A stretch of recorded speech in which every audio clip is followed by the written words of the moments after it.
Hey folks, how you doing? Okay, got on audios, Jilly, yeah? All radio good? Good, okay. How are we doing, folks? Welcome. It is Saturday evening, well, early evening anyway. Just a little bit late, my apologies for that. 4:23, I think it is. And right behind me here, for those of you who don't know, of course there's going to be thousands of you who do know, but this is G-VROY, pretty woman, and she's in the hangar for probably the last time, I'd imagine. She will be getting a sort of like final inspection before she goes out. She was due to leave next Wednesday, but because of all the delays, as is always the case, sometimes it's paperwork, other times it's weather. This particular time into Pinal, for LIP that was going into Pinal, it was delayed due to weather, so that's bumped it back a few days. She's now going to be going out next Friday, and we will be covering that live here on Big Jet TV in association with Virgin Atlantic. But isn't she a beautiful thing? We're going to have a look around her. We're going to meet some of the old crew. We've got Yvonne Kershaw here, the UK's first ever jumbo jet pilot, and of course Virgin Atlantic's very own jumbo jet pilot, joined back in around 1980. Was it 80? What was it, Jilly? 82, something like that? GP? What? But around about 1981. But anyway, we'll confirm all of that with Yvonne, and we've also got the chap who delivered this aircraft as well to London. I don't know where she was originally delivered to, but we'll also get all that information as well. We're going to have a look around the aircraft. Got a CF6 engine over there with the cowls open, and yeah, just have a good look around her and enjoy it. So hope you're all doing well, and let's get on with the show. We've got some crew members over. 1990. Oh, it was 1990, was it? Okay, 93. Yvonne was a captain on 717. For the time being, whilst we're all waiting for, because I'm waiting for people at the moment. We do have a. This is the third group that's coming in today, the final group today, and they are basically shuffling them around in groups so as to maximise the distancing and so on and so forth here inside the hangar. And of course, as you can see, just up the top there, they've got because it's so warm inside the aircraft, they've got the top first class lounge hatch open, which is sort of like a gull wing door, not an access door for passengers, but just an emergency door, I think, and also just in order to circulate a little bit more air. But should we have a walk around her, have a little look around? Yeah. Hopefully catch up with one or two of the technicians or the mechanics, engineers, whichever, in a little bit.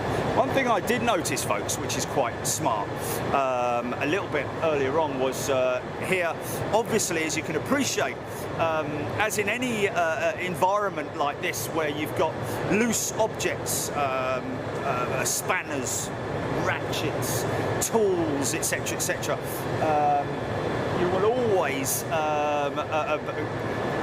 have the danger of tools being left. Obviously these guys are highly skilled, and therefore it's highly unlikely that it does, but just in order to make sure that those particular tools are returned to their original cabinet, tool room cabinet, or whatever it might be.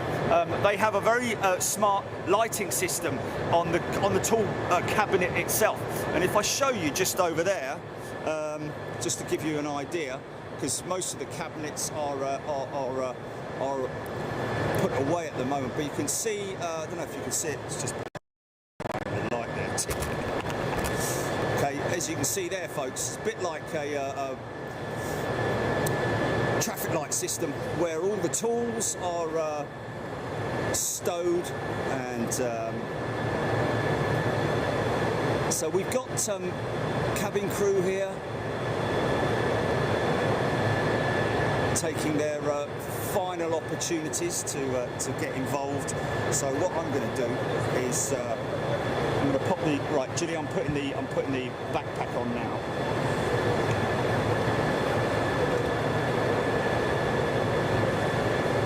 Sorry.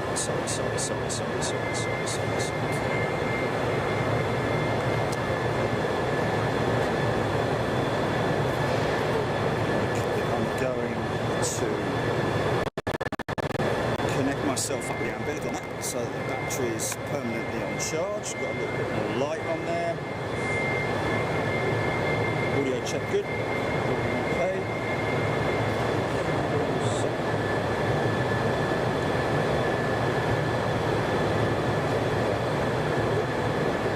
Charge there. Okay. Then a left.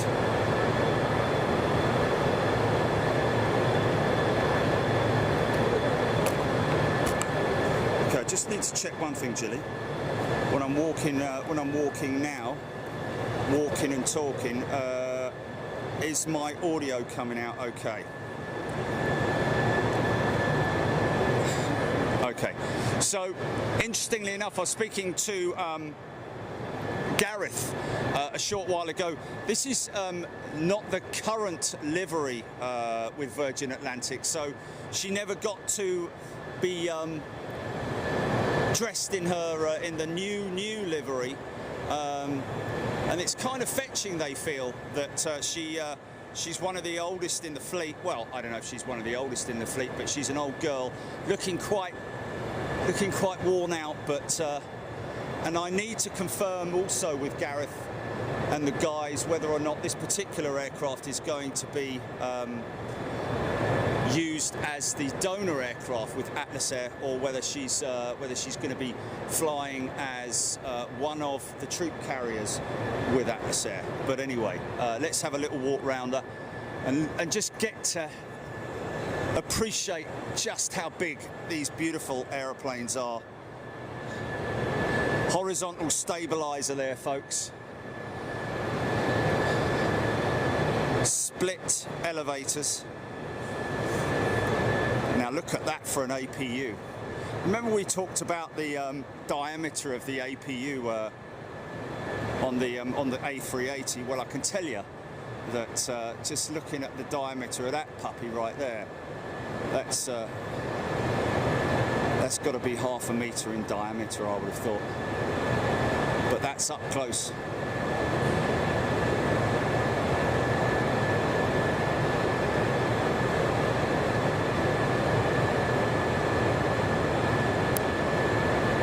Take questions if needed, Julie.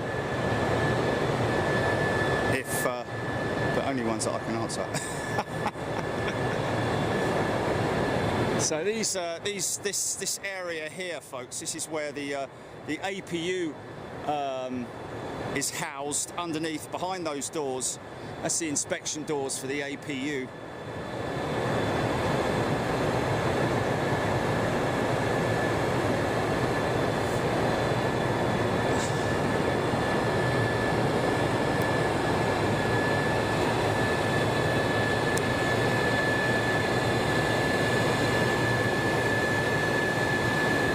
The noises that you're hearing, folks, is purely electrical systems, because the aircraft is live. It is alive at the moment, and really, you know, it's not pure silence when you get into a hangar with an aircraft that's live.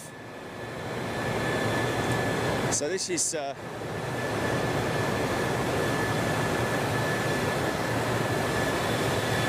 I believe that hatch there would be where normally the some items, especially I think behind the main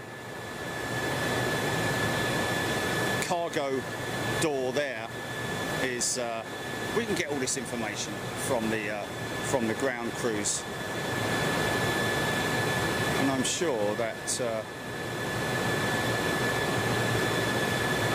let me see, I'll tell you what I'm going to do. I think it might be an idea to try and get one of the ground technicians to walk around with us. So, shall I go and do that? Shall I go and get someone?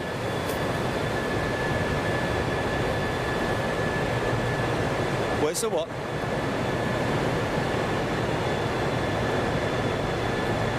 So a lot of things that we've pointed out before, folks, just quickly, and I know you see the amount of trim that is available on that horizontal stabilizer. Those 3 lines that you see there is where this stabilizer can be pitched during flight, and that's generally that is generally controlled by autopilot to keep the aircraft pitched at the right angle and the most efficient angle of flight to maintain the best and most efficient fuel figures. As you can see there, she's pitched up ever so slightly, but as you can see there, those 3 pitch angles there, she's just off of the neutral. But a beautiful aeroplane. Okay, let's see if we can go and grab one of the mechanics, take us around the engine.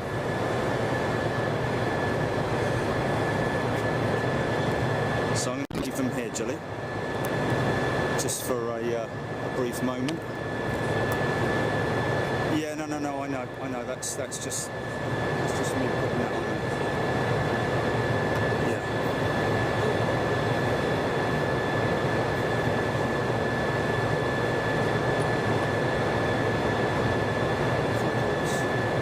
Just stand by, folks. I'll be back in a little while.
Okay, folks, well, a few of you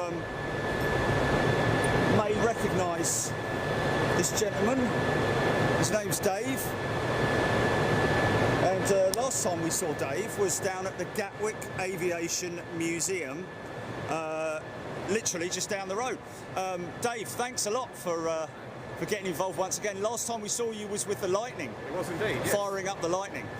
Okay, so nice and loud so we can hear you, because obviously there's a lot of background noise. Julie, can we just do a sound check with Dave? Okay. Okay, Dave, just tell us your history here with Virgin Atlantic. Right, so I started as an apprentice and worked my way through the apprenticeship scheme. I've been with the company for 19 years now. Worked my way up to certifier. We were at the Gatwick Hangar last with the 747s, although obviously now with the current situation and retiring the fleet, we've moved up here and we're now doing the return off lease for the last 74 with the company. Okay, so you were down at Gatwick with the jumbos. Yes. Is there? Forgive me for sounding so like negative. I don't want to sound negative, but is there a future for you in terms of engineering, continuing engineering? Because the A330 fleet still has the CF6 engine, does it not? No, they're Trent 700s on the 330-300s. Oh, okay. And then we've got the Pratt & Whitney 4000s on the 332s. Oh, I see. Okay, so in terms of that, are you gonna stay with Virgin and yes, carry on? so luckily the majority of our workforce from the hangar production and the line production bases have been able to find positions either up here in the Heathrow production environment or within other parts of the engineering departments. That's great news. So any news about, are you able to talk about the A330s in terms of their future? I believe that that is all still ongoing at the moment, so that's for higher up the food chain to work that one out and just to see what the current situation has. But at the moment we're just we're dealing with the 747s and then the introduction of the new 350s into the fleet as well. So have you been heavily involved with the retirement flights with the 747s in terms of its engineering? It's all been a bit of a rush rather than the normal planned returned off leases, but the teams have been working very hard to ensure that every aspect is covered on that. Myself and so we've got two shifts of majority of ex-Gatwick staff, and we're working 4-on-4 off shifts opposed to each other, and we're just tackling all the end of lease requirements and aircraft assessments and just cross-checking all the records and making sure everything tallies up. And there is a lot of records, isn't there? Oh, there is indeed. It's like literally reams and reams of paper. We will have tons of paperwork that go with the aircraft. And these particular jets, it's been a bit of a rush because they're sort of like nearing the end of their current maintenance cycle. Is that right? Well, we were originally planning to phase the 747s out of the fleet and obviously bring in the newer, more efficient aircraft like the 787 and the 350s. Although, due to the current circumstances with the COVID situation, that's just brought that deadline forward. So that's basically reducing our fuel expenditure, our maintenance expenditure on the larger 4-engine older aircraft, and returning them back to the lease company and finding someone that will take them on and either continue to fly them or parting them out and to support other aircraft. So you've worked on the 747 for how long? That's 19 years. Wow, so it must be very sad for you to see them go. It is an iconic aircraft. I still remember my first day on Gatwick Line, meeting the Jumbo for the first time, and it's just that iconic aircraft with the bubble, and it will be missed. So it must have been literally for you to tell your mates, you know, when I work on 747s, that must have just been a fantastic, very honoured thing to do. Yes, it's you just say to anyone and immediately they know it. It's 747, the Jumbo. Yeah, it's the iconic aircraft. Has she been a bit temperamental, or has she been good to work on? I think as it's got older, yes, like with anything, it becomes more of a struggle. You get new problems as you come along, but that's expected with any aging piece of technology.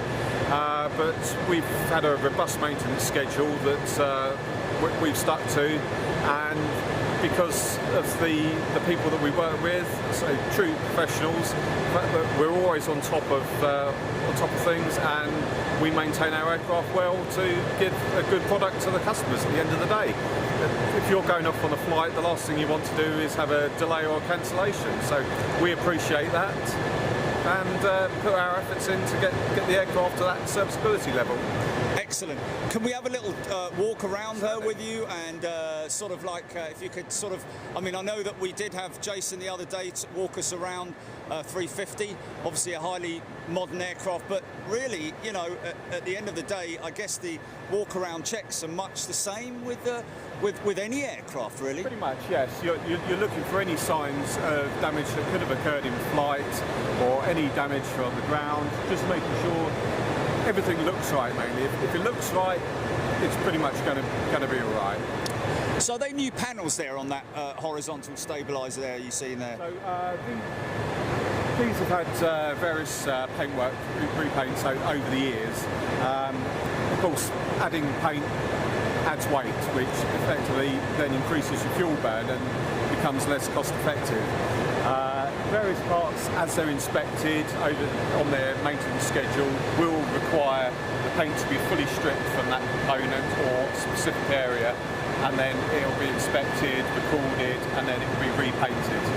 And the likes is, if there's any components that have failed, particularly hydraulic components, hydraulic fluid isn't that good a mix with the paint, so the paint can suffer. So if we've had a failure, we've replaced that component, the next thing will be to tidy up and restore the cosmetic finish to make sure that the surface is protected and that we don't get any issues like corrosion in the future. So you've got your APU stored underneath behind those doors up there. I mean, this really is it's a fifth engine on a 747, for example. Any APU is another jet engine, isn't it? Really, in a way.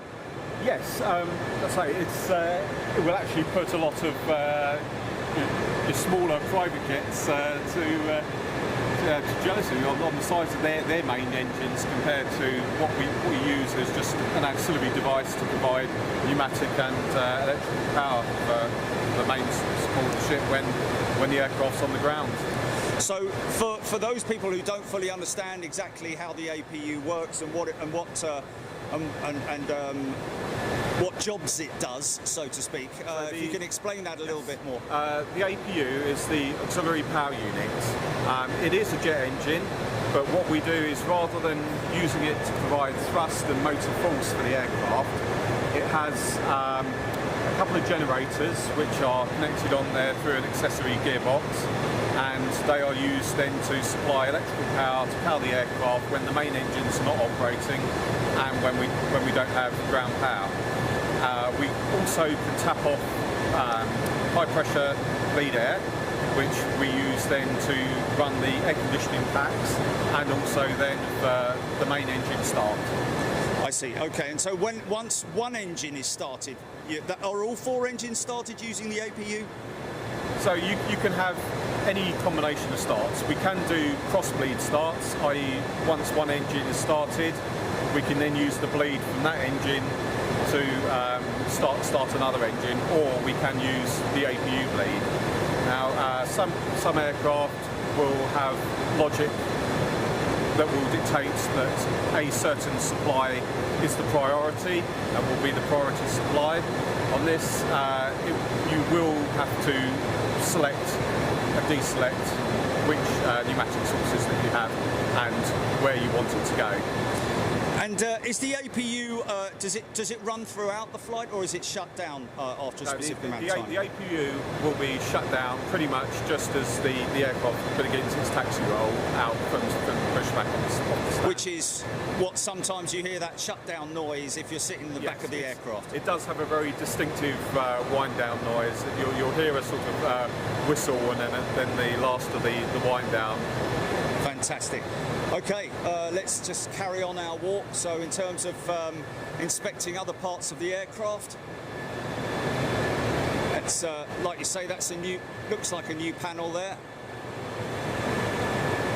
So again, the belly area is one area that gets a lot of wear with weather and fluids, particularly around this area. You can see at the foremost point of the repainted area, what we've got there is the rear pressure bulkhead. So we have drains in the back there, so any fluid, whether it be de-icing fluid, condensation, if we have any oil or hydraulic leaks, they will then work their way out and then come out of those telltale drains there. Okay, so they're drain holes basically. Yes. Okay. So we're just trying to keep fluid away from collecting at the bottom of the rear pressure bulkhead. Yes, I see. And these two panels that are open here? So these are the outflow valves. So on the grounds they're open to prevent the aircraft from pressurising due to the cooling air on the avionics and other such things as the air conditioning packs. Then during flight they'll be modulating towards the closed position and they'll help maintain the aircraft's pressurisation with aided by the air conditioning packs, which will replace the air, take some of the bleed air off the engines to heat the air from the outside, while we're then losing some air. So you are getting some air recycled, which then goes through special filters, but you are losing some of the air overboard, and it's replaced by fresh air from outside. I see. Okay, so they've got quite a significant job, those. Yes. Okay, interesting. So a little bit further down, masts and hot water outlets. Now, what is interesting with the 747, very unique as well, is that it has a this bogie set of wheels has a steering, its own steering system. It does, yes. So we have the 4 set of gear back here. So we have the wing landing gear on each side, and then we have the body landing gear. The body gear actually has a couple of degrees of steering capability. It actually steers in the opposite direction to the nose wheel steering to assist on tight turns and to prevent the scrubbing of the tyres, and therefore keeping them in service for longer, because we're not reducing the tread on them. So, and as we saw quite some time ago, many years ago, a 747 that lost one of the undercarriage didn't deploy. So it just goes to show the resilience of the aircraft in terms of its capabilities. Yes. That aircraft was G-VROY, and I was actually part of the team that recovered it from the main runway. After speaking with passengers and crew alike, they were very impressed with how the aircraft, as well as the crew, coped with the difficulties that they had. And it's just a testament to the resilience of the design that it was able to successfully land without any injuries or further damage, and was then able, once we were able to disembark all the passengers, we were able to tow the aircraft back to maintenance. Towed it back with still the main outer gear? Yes. It was the outer gear, wasn't it? Yes, it was the wing landing. So you would have thought that would be very sort of like top heavy when it's sort of like teetering on the mains on the middle gear. So that body gear is very resilient, isn't it? Yes, absolutely. If you think about the fuel load that these aircraft could take, I mean, if we're using a full stab and centre tank, you're talking around 150 tonnes worth of fuel. And then you add on the weight of the passengers, the weight of the cargo.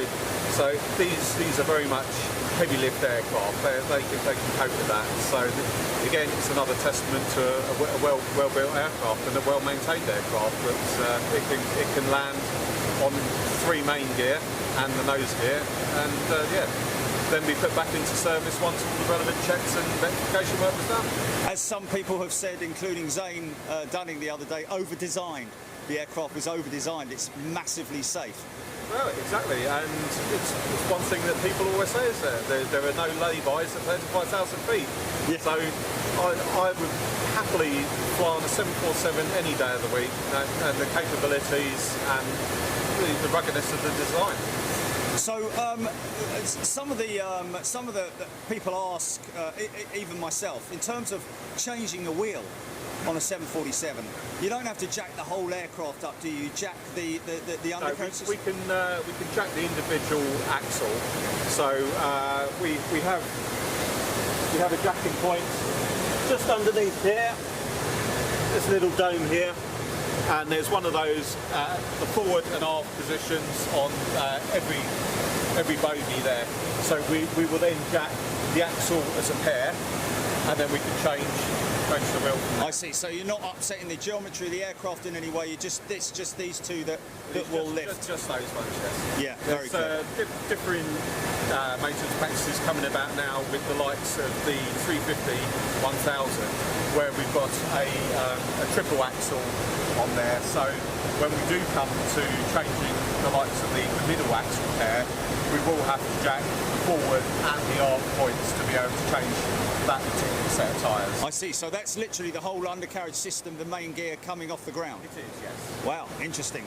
But I guess it's a carbon plane. It's very light when it's empty, isn't it? Yes, it's a fantastic piece of kit. Just seeing it, the way the technology has come on from, say, the likes of the 747, and just seeing the way that it's new technologies are being implemented. Yeah, I mean, one noticeable thing when you look at this compared to a 350 is the amount of panels. Indeed. You know, and then a 350 doesn't have that. It's all carbon.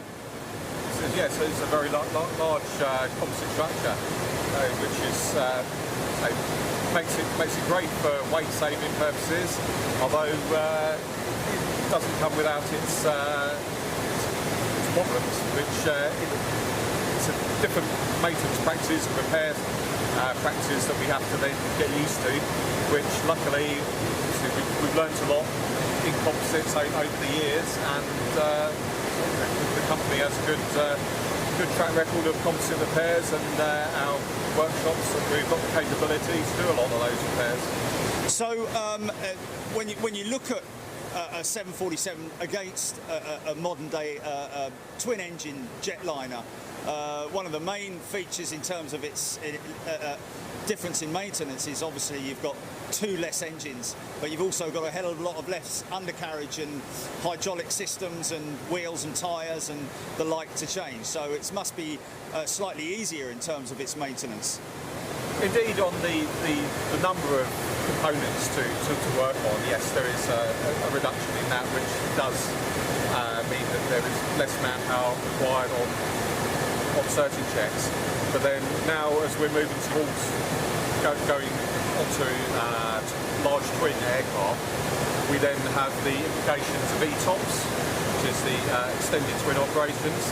So whereas on the likes of the 747 we're able to work on multiple systems at the same time, we can't do that on ETOPS aircraft. We have to make sure that from a safety point of view, that if we break down one system on one engine per se, that we don't then touch the same system on the other aircraft, just for a continuity point, that we ensure that there is no mistakes there, or if there are any issues with part supply or whatever, that we don't disturb two systems on there, and we've got redundancy on the other side.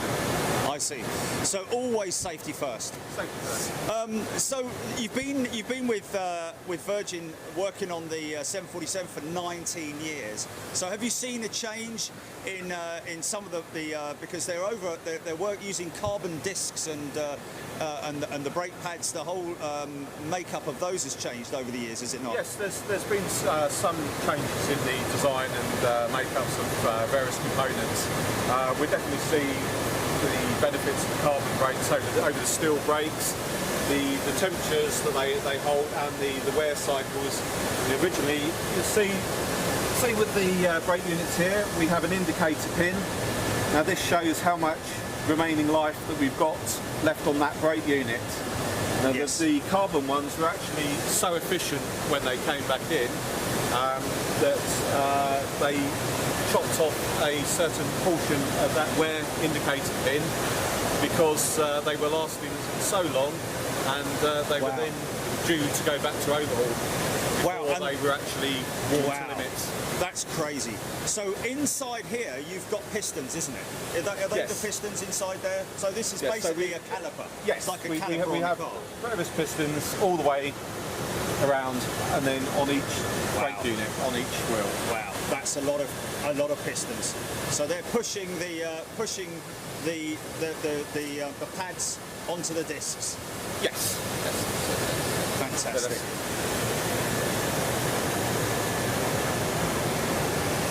you can actually see here, these are the steering actuators that we use for the body gear steering.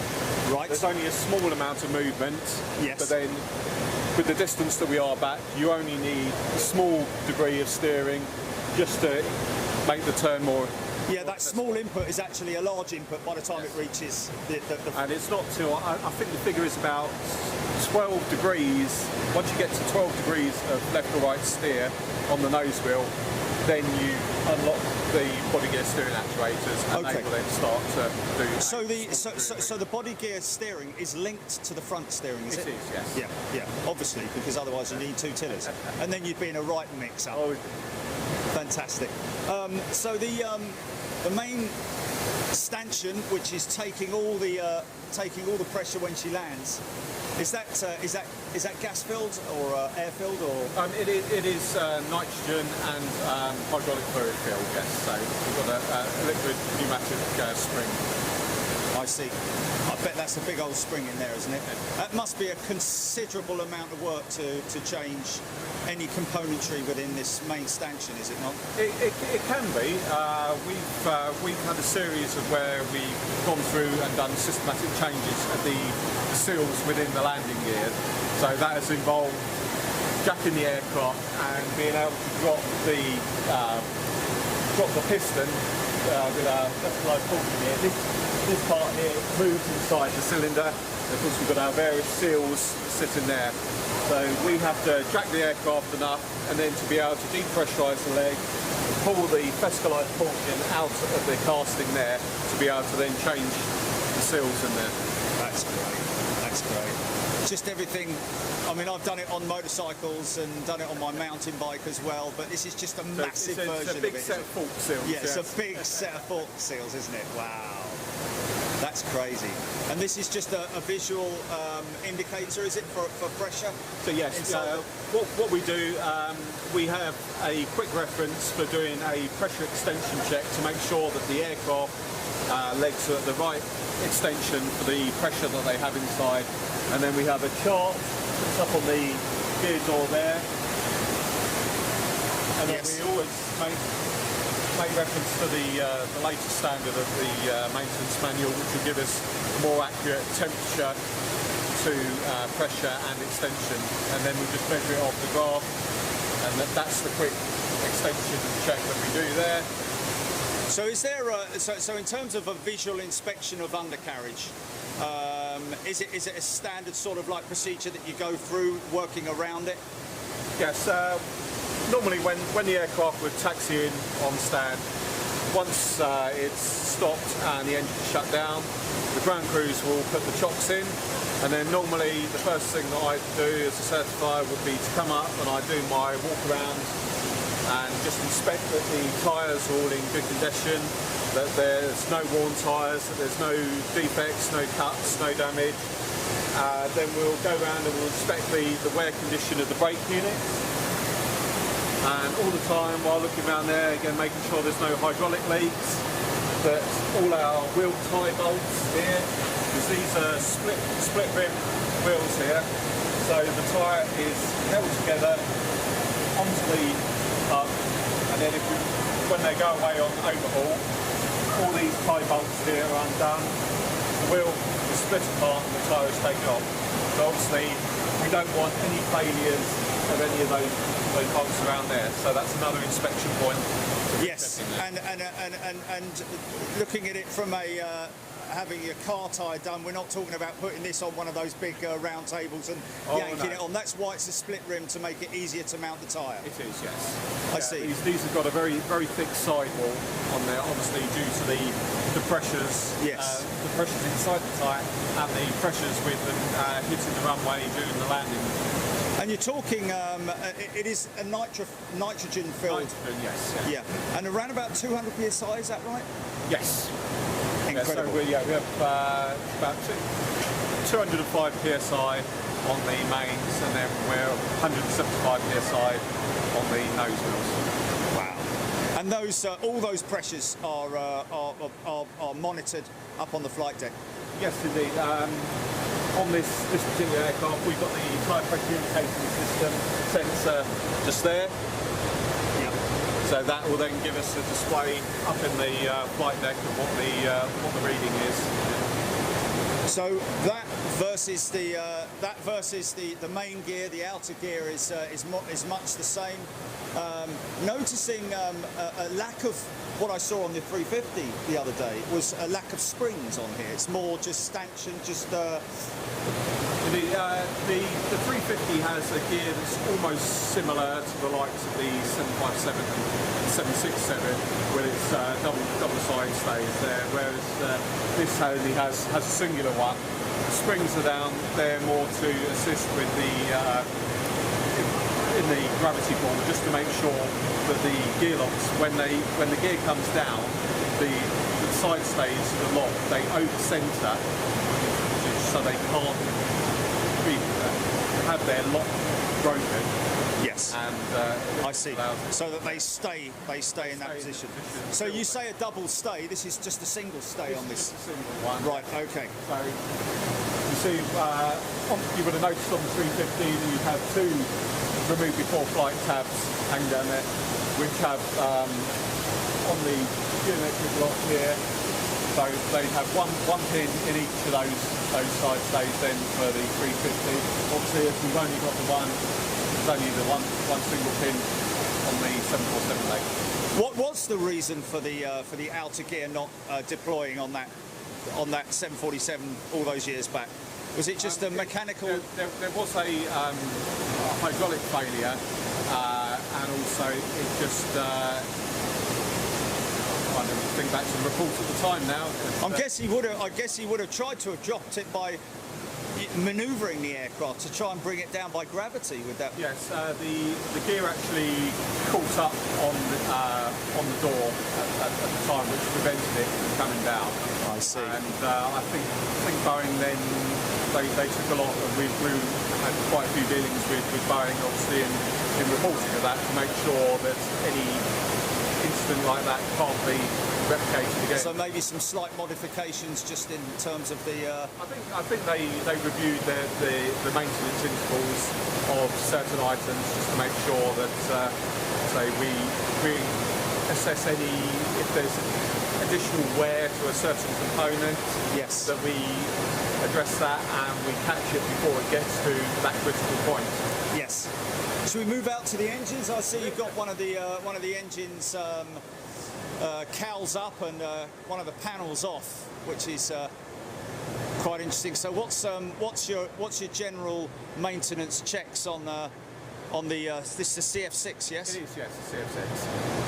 So generally, what we're looking for when the aircraft comes in again is any signs of damage to the cowlings or to the pylon.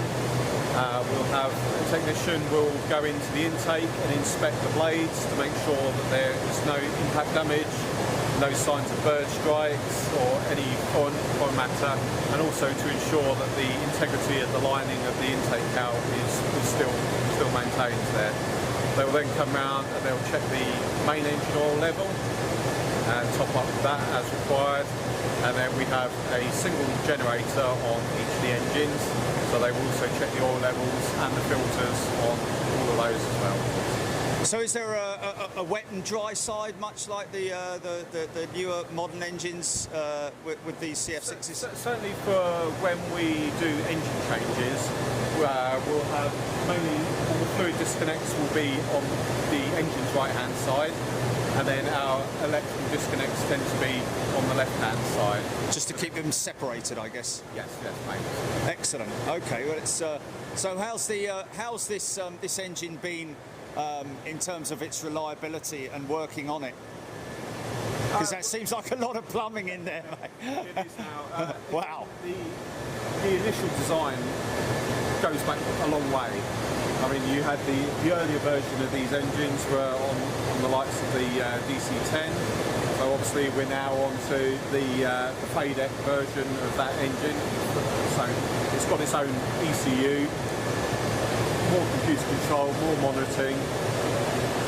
They're very good to work on. I mean, access can be difficult to some components just because of the amount of plumbing, as you say, that you have around there. but generally they're pretty good engines. They have a good amount of hours on wing before they're required to be removed for workshop visits, and we can do an engine change in fairly quick time. So you'll carry all of that out in this hangar here, the engine change. How long will it take you to drop an engine out and put one in? It depends on the level of the cleanness of the engine coming in. There's various components that we will swap over between ones. The main thing being like the inlet cowl. We may have to swap over the exhaust nozzle and the exhaust plug. We will have to swap over the generators as well.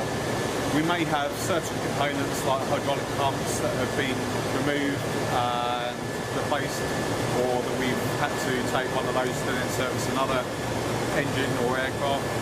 So normally an engine change will be done in around a 24-hour period, so it'll be split across shifts. So if you're needing to, for example, change, I mean, you've got injectors in there. Is that right? Yeah, we have a fuel manifold, which is right here. Yes. So we've got primary and secondary nozzles there. Right? You can give different rates of flow of fuel for different starting and then for continued running. So if you needed to change one that's deep in there, what's the procedure then? Because you've got a lot of stuff in front of it, so there's a lot of stuff to come out. But there are certain tasks that we can carry out with the engine on wing, and then there's certain tasks that will require either the engine to come off and go through our engine workshop, or if it's more in depth, we'll then have to send it back to the manufacturer or another third-party overhaul facility. I see. So if you need to get right in over the top of it, really, you've got to take the engine out, put it in over at the workshops there, and have the freedom of being able to work closer with it. Indeed. Fantastic. So that's your wet side, and this, I guess, is your dry side over here with all the electrical systems. Yeah, we tend to say the wet and dry side are higher up for our disconnect points from the pylon, so where the engine actually mates to the aircraft itself. We still do have wet components, so on the left-hand side of the engine here, we have the generator, and we also have the hydraulic pumps. So there are still wet components and lines running down there, but the majority of the disconnects are wet and dry. I see. And I can see it's interesting because a lot of people don't get to see this part of the of what's behind the pylon, because there's a lot of componentry going on inside there as well, isn't there? It's not just hanging off the wing, is it? Oh no. So we have our hydraulic pumps up here. So we have an air-driven pump. We also on this aircraft have an electric auxiliary pump. We then have the reservoir for the #1 system just here, and then the various case drain and pressurisation modules, and then followed by a filter up the back end. And that link arm there is literally the connector, one of them. Yes, it's all part of the structure that holds the engine on there and takes the engine loads. So what's the life cycle on one of these engines, for example? Does it just go on, and because you can change components on it and pretty switch much, them out? Various components do have hard lives on them, but essentially you could say that the engine core itself could go on for many hours. I mean, we'll have engines. I'm not au fait with how many thousand hours the engines have on the wings, but I know they're certainly very reliable enough that we're not changing them every week. Yeah. Can we just have a look at the intake, because obviously it's another essential component, as is everything, isn't it? You know, at the end of the day. But that inner lining is quite an important part of the engine, is it not? It is, as I say, as well as acting as the aerodynamic funneling for the main engine core and the bypass. We've also got the acoustic properties there as well. that puts down. And then you'll see around the blades we've got sort of the browny colour part. So that's an abradable lining there. So obviously as you have any spinning mass, you get a certain amount of creep. So we get the expansion of the blades when they're at high RPM. So rather than damage the blades or part of the cowling, we have the abradable liners, so they're effectively a sacrificial material there, and they will then be subject to their own inspection criteria of when they're replaced and rejected due to wear. I see. And a lot of people will. This is just an inspection panel on the front, on the lower. Is that Whereabouts? this panel here? This one. This one here? This one here is actually a repair patch. I was going to say that looks like a repair patch. Yeah, interesting. So that would have been from either debris, general debris, or bird strike, or whatever it might be. Yeah, it could have been any kind of impact, or even a scratch. So it all depends. We have so many inspection criteria for each component that we just then have to inspect each piece of damage on its own individual merit, and then assess whether it's permittable, whether we can rework it, whether we have to do a repair, or whether the component in itself is scrap or has to be sent back to the manufacturer for overhaul. What's interesting, a lot of people will notice, is the amount of fan blades in these. I say old CF6s, but you know, when you look at the modern high bypass turbo fans with their huge blades, wide core fan blade. Yeah.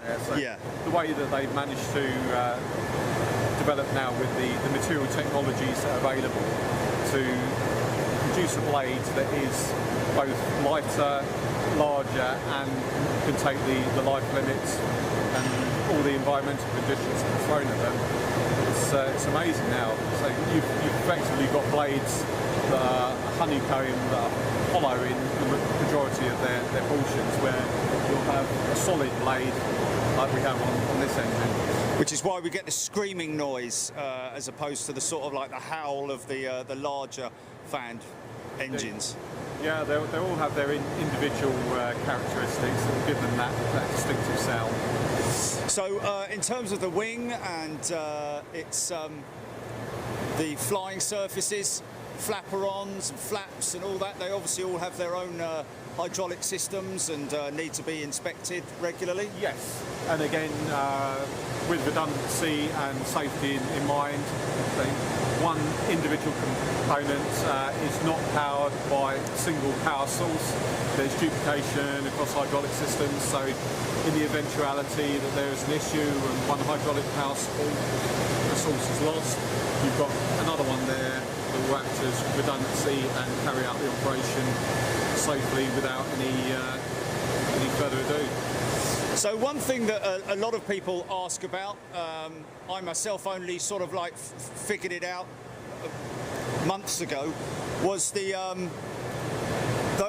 they're lightning conductors or so actually... Yes, we have static wicks. So the aircraft, when it's flying, will build up a layer of static, and if there is such thing as a lightning strike, basically we don't want to have damage to the component. We want to spread the electrical charge so it's dissipated throughout the aircraft. We will notice if there's been a lightning strike, you normally have an entry burn and you'll have an exit burn.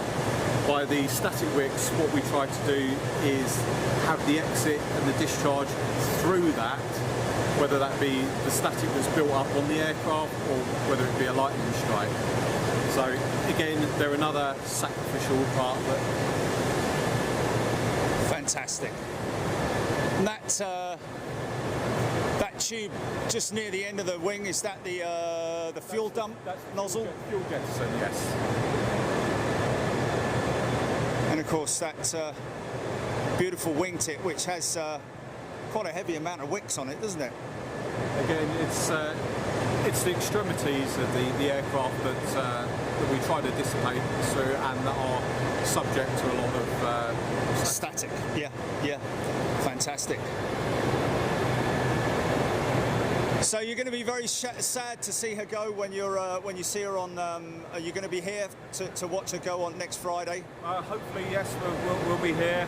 So Give her a wave goodbye. yeah. So sad to see the last one in the fleet go. Yeah.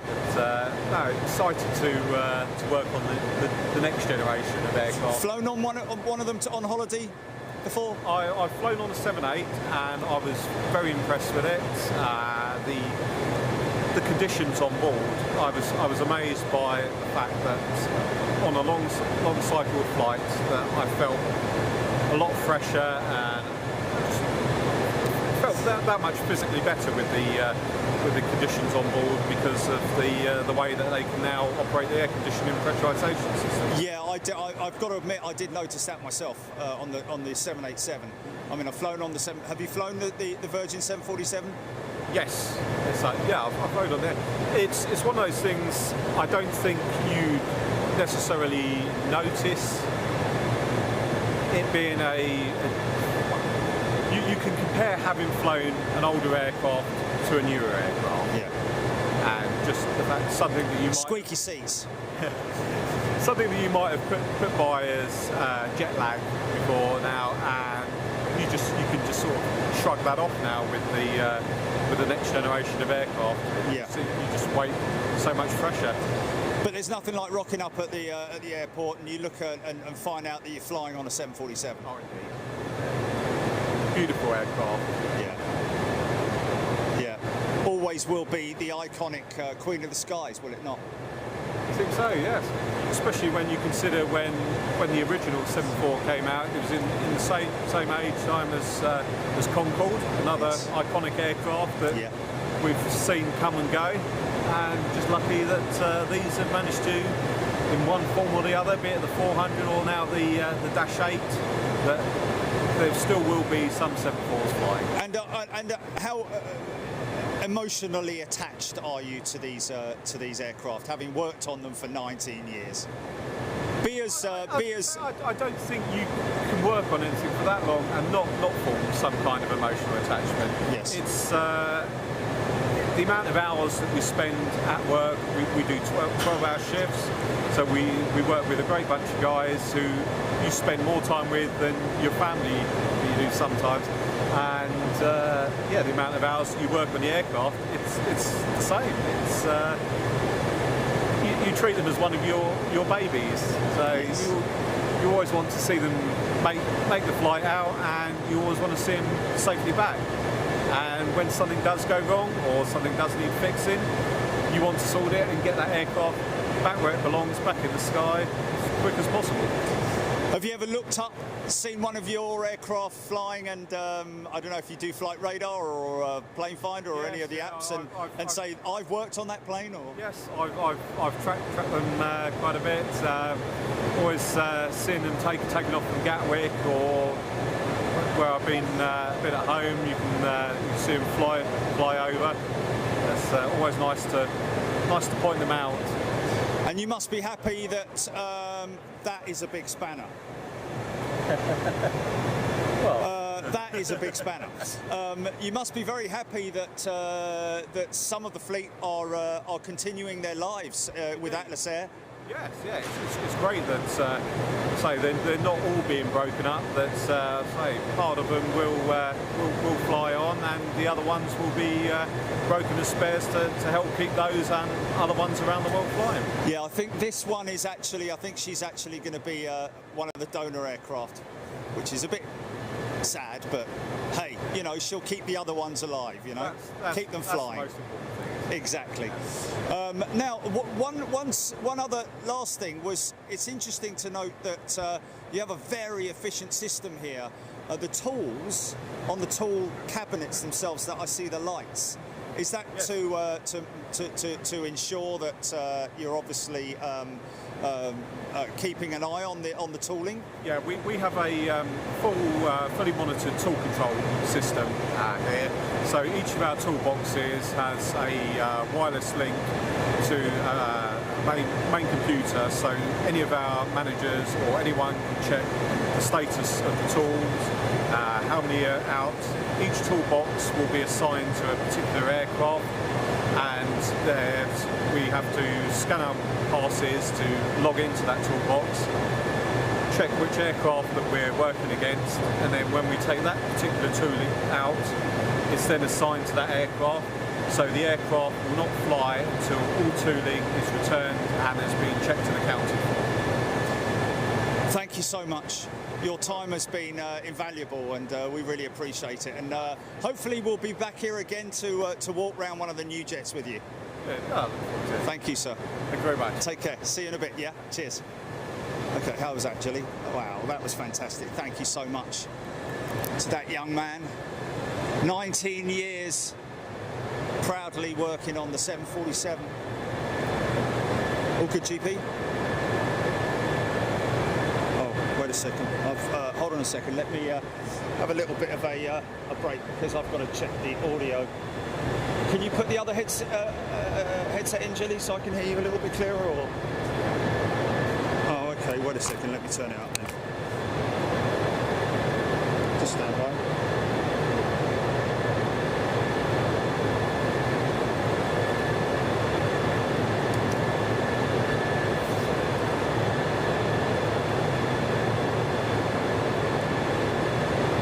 Talk, Gilly, talk. Okay, I've got you, that's better. Blimey. Yeah, I turned that right down.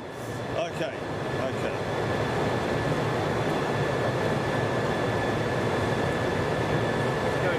Stand by, Gilly, stand by. Hey. Sorry, you something? Yeah, we're live, yeah, that's fine. Sorry. Gareth mentioned you might want to catch up with the asset manager for this aircraft. Whenever you're ready, I'll have a catch up. Yeah, fantastic. He's also the, didn't he also bring the aircraft in at one time? Yeah. Originally? Yeah, and the new stuff as well that's all coming in. So fantastic. I'll catch up with you whenever you're ready. I'll just be over there. Okay. Yeah, we'll do that. We'll do that in about 2 minutes, if that's okay. Yeah, I'm over to see you. All right, cheers. Okay, stand by. Okay, that's much better, Julie. I couldn't hear you. Right. So everything all right? Let me just do a catch up with you to make sure everyone's happy. Rightio.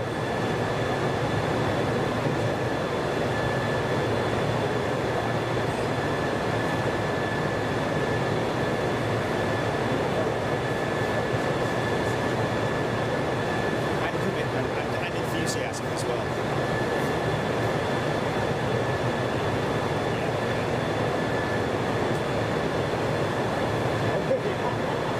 Okay, just stand by one, just stand by.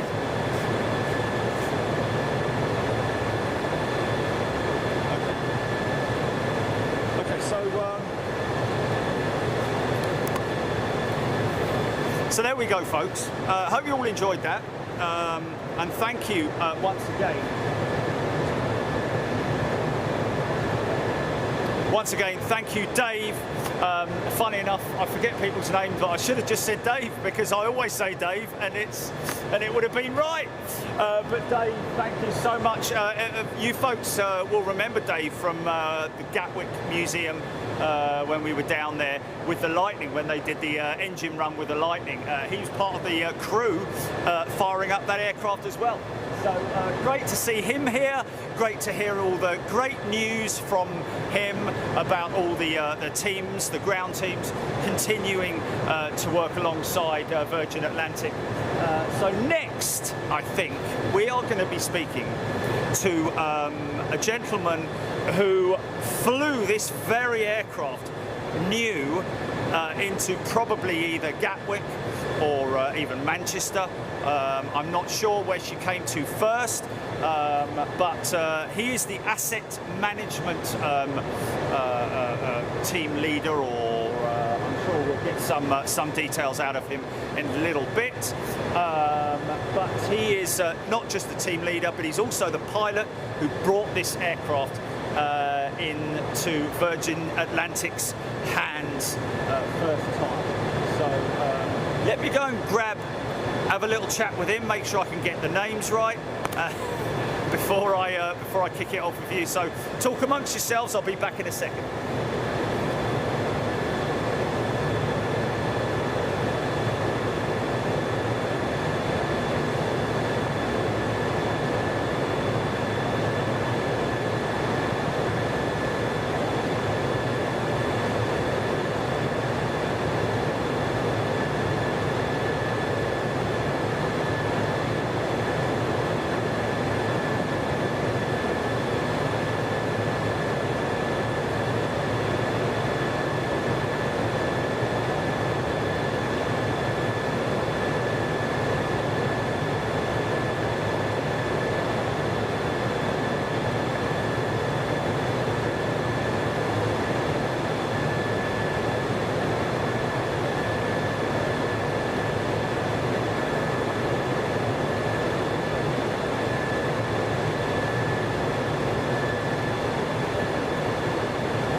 Okay, folks.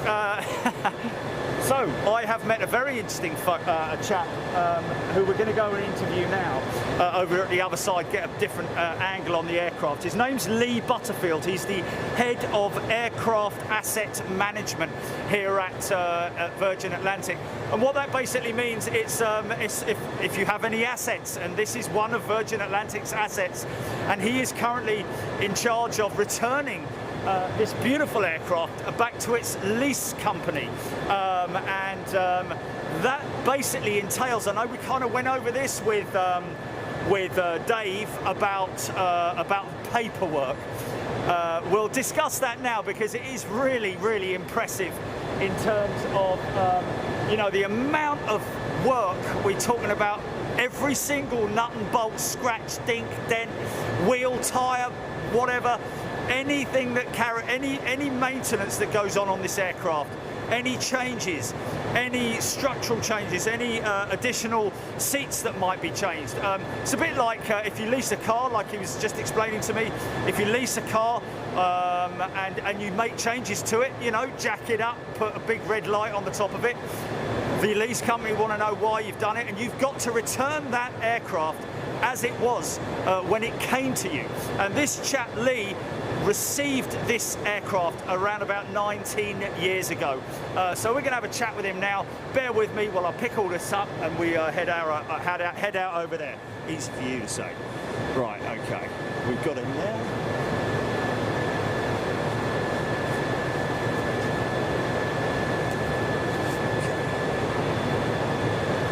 I think I'm going to do this handheld. I think it's just a nicer, smoother way to do it. Right, here we go, folks. Of course, we've got a couple of Big Jet TV fans over there.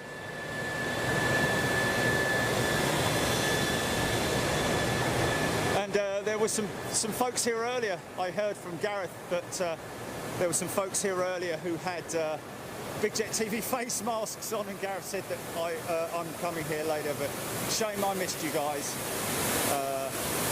Hopefully catch up with you another time soon. So here we go, ladies and gents. He's having a chat with Gareth at the moment, and this is Lee Butterfield. Lee. How are we doing? Well, sir, how are you? Very well, I'll spin you round. No worries. Yep. And we'll get some words with you. So, Lee, this there's a lot to talk about because you're very interesting in terms of what you've done here with Virgin Atlantic. Do you want to whip your mask off so that we're far enough away, or are you happy with that? Stand 2 metres away. I think Yeah. it'll be okay. Yeah. I think Jelly, just check your audio. Just check your audio for picking him up. Can you do that now, please? Okay. Just talk to me, Lee. Hi. How are we doing? Can you hear me? How's that? How's that? A little quiet. Okay. How's that? Okay, just talk away, mate. So listen, Lee, you've been with Virgin a long time, and you actually received this aircraft. Is that right? Well, I was here when it came in. I started with Virgin back in 1998. I was joined as a technician and then became a certifying engineer. So I was a cert engineer when these aircraft arrived. So I was actually working on these, and I mean, to say we were blown away by these when they arrived. Brand new 747s coming, just doesn't get any better than that.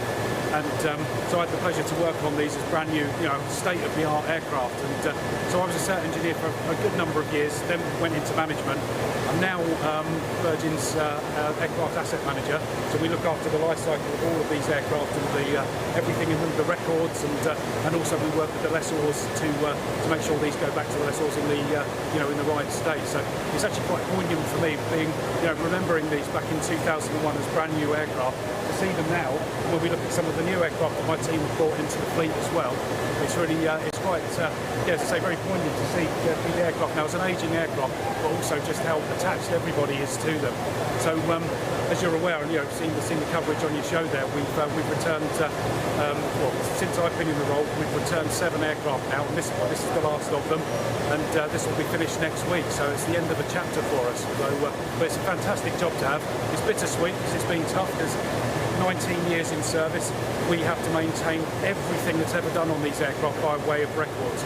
So that's every part that's replaced, every repair that's done on, albeit the engines, the airframe, all has to be fully traceable.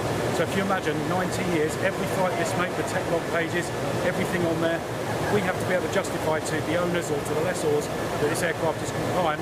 Any questions they ask, we have to then pull those records and say, yes, it's fully traceable. And do you know what? The team have done an amazing job, and the aircraft, we're on track to return all of these by Christmas.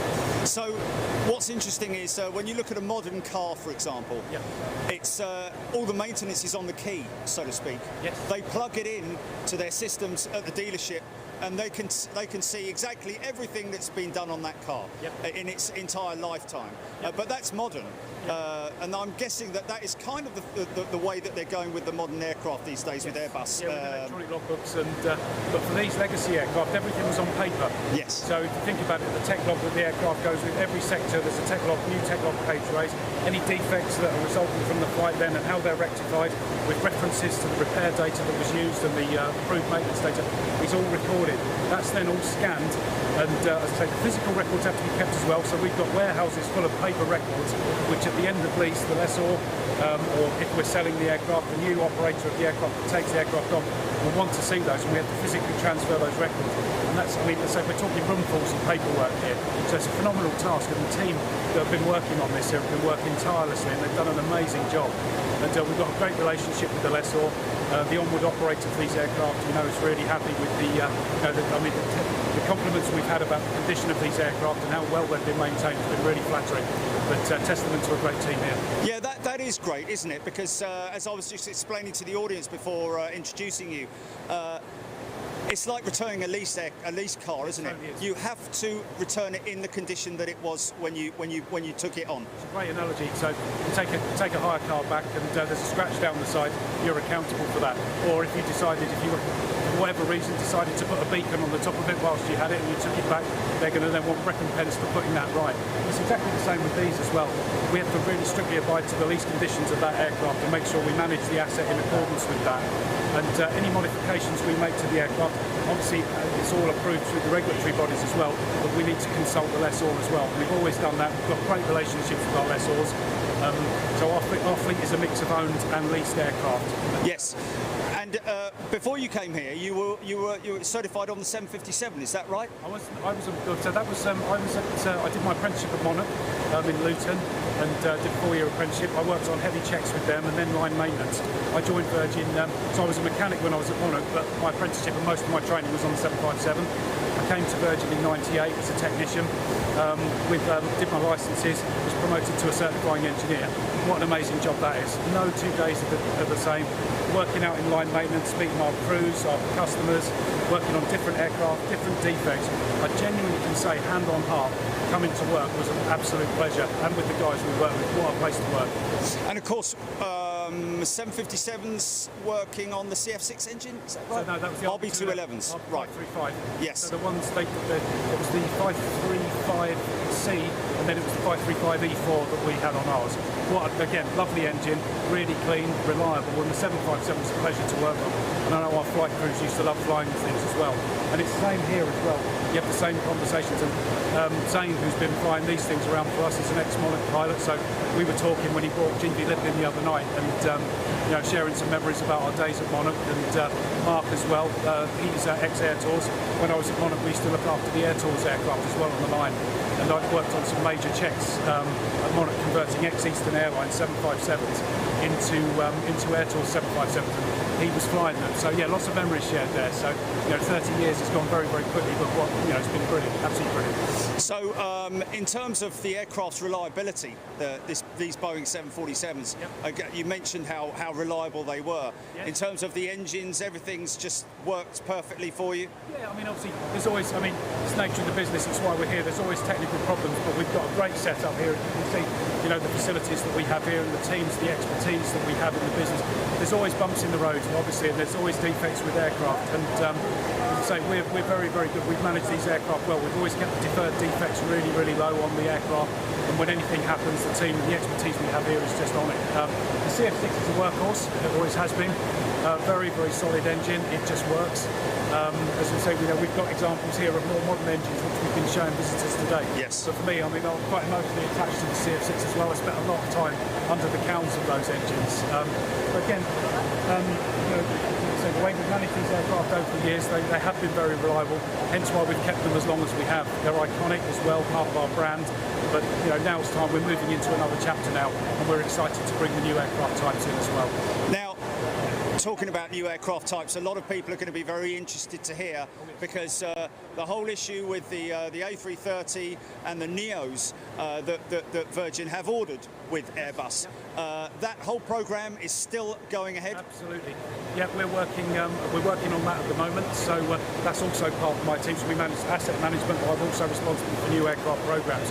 So as you know, we brought in the 7th mainline configuration A350 just over a week ago, which is just up in Manchester now, GDT. So that's great, it's a real achievement. So that's the end of the mainline program at this stage.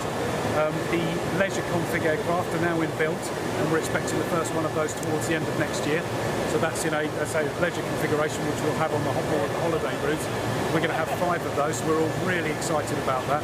Lovely interiors. I know you've seen them, and in various guises. But you're absolutely right. The A330neo program is very, very much live. Not too much I can say about the interior products at the moment, because obviously when the business is ready to market those, but all I can say is we're really excited, and there's some really, really exciting product enhancements in there. I can't wait for people to see it. So everything's on track. The programs are running smoothly. And we've got some great products on board. So yeah, really, really looking forward to sharing those with you and the general public as well when that's ready. Fantastic. And then of course the Neo coming with the 7000 Yes. engine, which is an upgraded version of the current 700, which is a very reliable engine. Oh, it is. Again, on the it just works. From all sorts of from a reliability perspective, from maintenance as well. It's a proven engine, and as you say, that engine is an enhancement on an existing product. It's absolutely fantastic. So we're looking forward to bringing that in. We're an experienced A330 operator, so it's a proven type. So yeah, everyone's really excited about that, and it's all happening. So it's all still on track. We had a very brief moment the other day where we met your daughter. I think it was Holly, very briefly. But that's great to have keeping it in the family here at Virgin Atlantic with your daughter working here. If I'm honest, because Holly joined Virgin, I think, she'll kill me if I get this wrong, but back in about 2012, and Holly was one of the apprentices that came through on the Virgin apprenticeship, and so she's been with us about 8 years now, and she was based down in Crawley at Gatwick, again working on these. So Holly's now transferred up here, and it's quite funny because the Airbuses, I was down in Toulouse back in 2006 and took delivery of G-VROY down there, and Holly and her partner, who also works here as well, they were part of the end of lease checks and work on that. So I brought them in, and her and her partner and the rest of the team saw them out. Similar with these really as well. I remember the front end of these, they're seeing them now exit the fleet as well. So yeah, keep it in the family. It's very much the case. I mean, it was a sad time, wasn't it, with the 346s going as well? Yeah. But that was planned anyway. So yeah, absolutely. I mean, again, they served us well over there. I mean, it's I'll say not quite as iconic as these, but great workhorse, great on the right routes as well. And we've really got the reliability nailed on those aircraft. And Virgin's technical dispatch reliability is excellent. We're absolutely smashing it as far as that's concerned. And they were good aircraft. They served their purpose, got to the end of the life cycle, and we returned those to their leases. But we're now thinking about the future now with the twin-engine aircraft, say new products, efficiency, and taking us into the next chapter for Virgin Atlantic.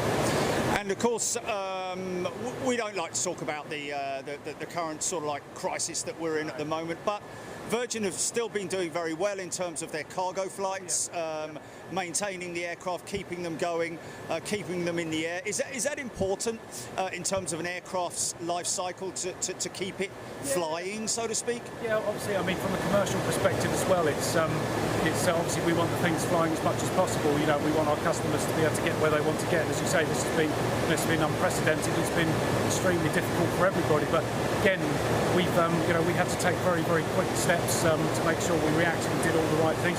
We parked some aircraft up, as everybody did. You know, there were aircraft parked all over the place.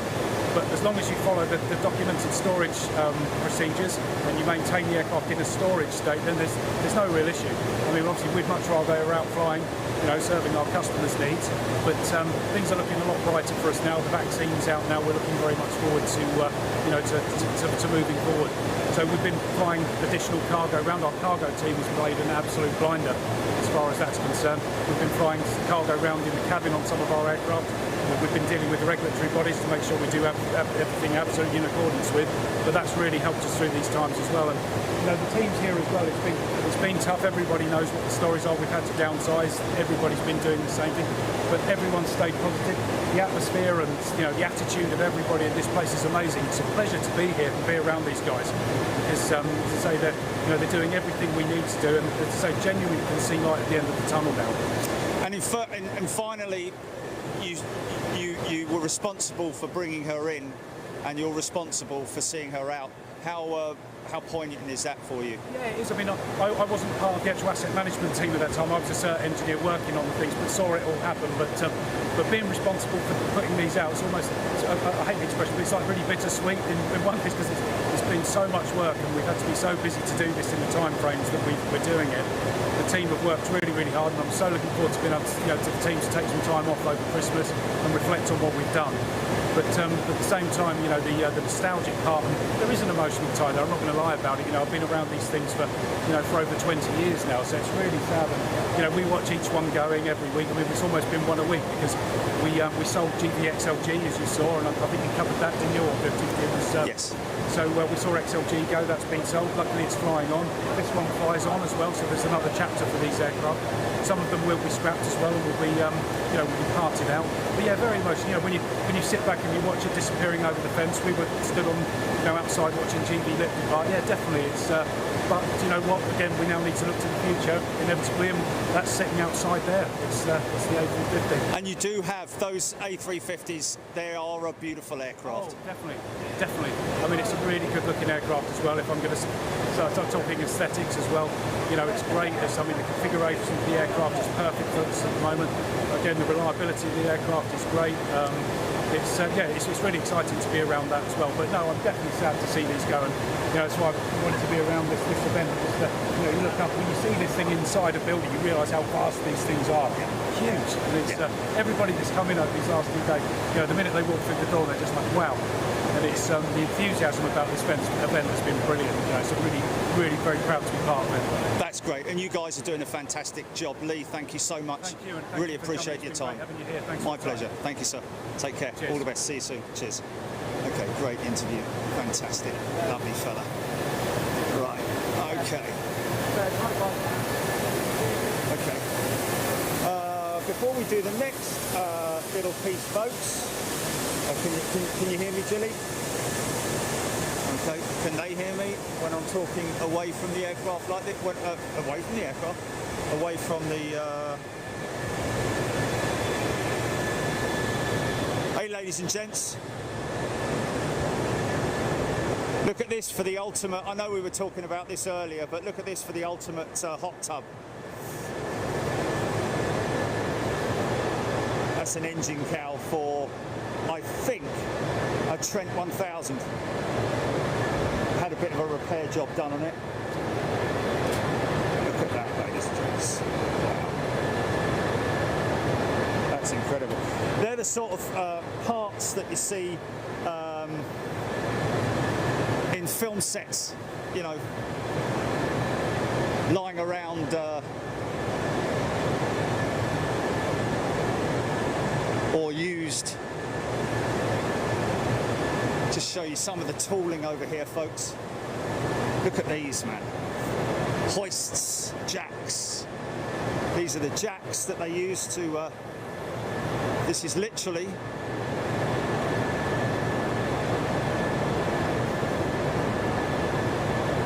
the equivalent of the jack that's in your car, folks, but a little bit bigger. Of course, Virgin Atlantic, all self-sufficient, even have their own tugs, as we know. The red tugs that we see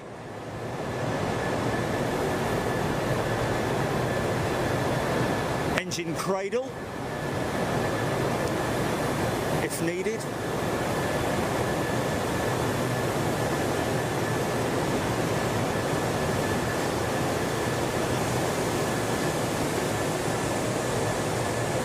XWB, spare XWB Rolls-Royce engine over there, can you believe it? This is what it's all about, folks. Queen of the skies.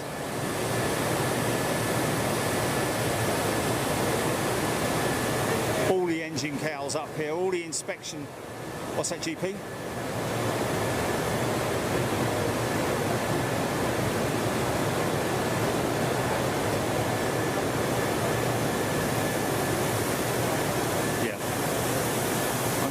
These are folks who've made the journey here tonight, ladies and gents. Very fortunate, very lucky indeed to have made it. Here comes Gareth, our man. Here he is, look. All right, Gareth. How you doing, mate? Look, it's Good all to right, see you. mate. How's it going? This is our man Gareth, ladies and gentlemen, who's looking after you all. He is the man you have to thank. Thank you, Gareth, so much, mate. Pleasure. Just tell us a little bit about yourself. Tell us a little bit about yourself and what you do with Virgin Atlantic. I work in the comms and PR team here at Virgin Atlantic. So we've been working on this for a couple of months, figuring out how are we going to bid farewell to the Queen of the Skies, Jerry, because iconic aeroplane, as you know. Virgin Atlantic started our operations with one leased second-hand 747-200 in 1984, same year I was born. We've had 747s in our fleet ever since. We've had 30 747s over 36 years. This is our very last one. It's going to leave the fleet next week. I think it's going to be a few lumps and a few throats this time next week. So we've been thinking for months, what are we going to do to bid farewell to the 747? Obviously, we've got to give it a good send-off. Usual Virgin Atlantic style, what we would have loved to have done would have been to open it up, have an open day, get thousands of people through, everybody on board, have a look at the pictures and the engines, all that sort of thing. Of course, gosh darn bloody COVID means we can't do that. So what we've done is we've just had this little event today. Some very, very lucky ticket holders have managed to get hold of. I think they're luckier than the guys who got the golden ticket for Willy Wonka's chocolate factory. We're absolutely delighted to have such a nice atmosphere. Everybody's here. We've shown them around the aircraft. We've given them a tour. They have their photos of the engine. We've given them a meal on board. And we got the last third out of 3 groups today are just having their tour around, and they're going to have a meal on board shortly. And then that's it. These are the last ever customers to dine on board a Virgin Atlantic 747. Indeed, a British registered 747. And this old girl is going to leave Heathrow Thursday next week, it looks like. Oh, it is now Thursday, yeah. Thursday, we reckon. Still a bit of a moving target, as you know. Yeah. But we're talking to you, and we're going to get you down to Heathrow and make sure we give it a good send-off and stream that live. So we're absolutely delighted to have you here, Jerry. And we look forward to doing more of this sort of stuff with you in the hangar, out and about on our aircraft. Yeah, terrific. Fantastic. We're big fans of Big Jet and Virgin Atlantic, I'll tell you. And we're big fans of you, man. Great stuff. Where are we going next? Where do you want to go? Do you want to go inside the aircraft? Shall we do that? Shall we do that? Yeah. And everyone wants to know where we can get your jumper from. Oh, yes. Yes. Well, these are limited edition, I'm afraid. Of course, we gave these out to our crew who were flying on Christmas Day over the last couple of years. Oh, really? I was lucky enough to procure myself one of them, as you can see. They are in high demand, but sadly limited edition, so these are not available widely.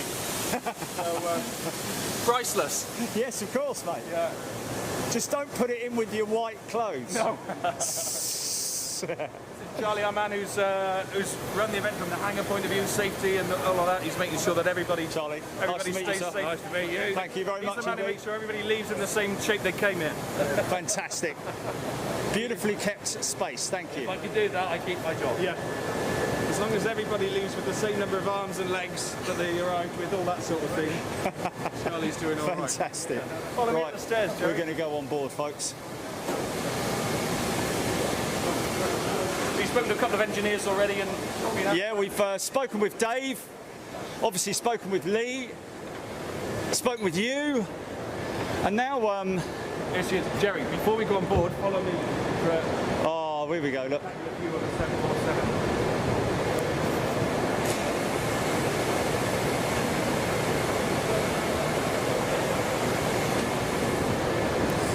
Oh wow. Here we go. I have taken more than a few selfies up here today. I can tell you that. Fantastic.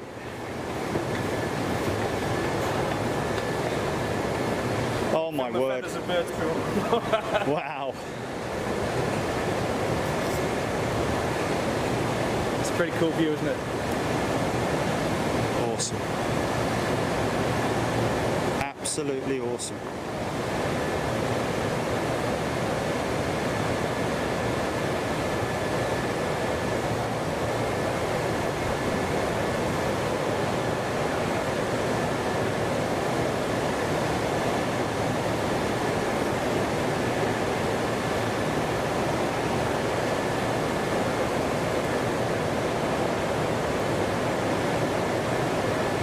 Yeah, she's looking a little bit worn out, isn't she, with her livery? Yeah, G-VROY is one of the ones that's still in our old livery. In fact, this is the very last one. Everything else in our fleet now is in the billboard livery. And we did have a couple of the other 747s that just left, that's had its Star Wars wrap removed. Yes. Is now back in the billboard livery. Yes. That's the name on the front, of course, which I know a lot of your viewers spotted, eagle-eyed. So when we were planning this event, we thought at first we might try and get Lip in here. And then as it sort of turned out, that Roy was going to be the last one to leave, so we've got G-VROY in the slightly more tired looking livery. Actually, I'm kind of pleased we've got the old tired livery here, because she looks like an old girl who's worked a lot. You know, she's been a workhorse, absolute workhorse. We've got this is nearly a 20-year-old aeroplane that's.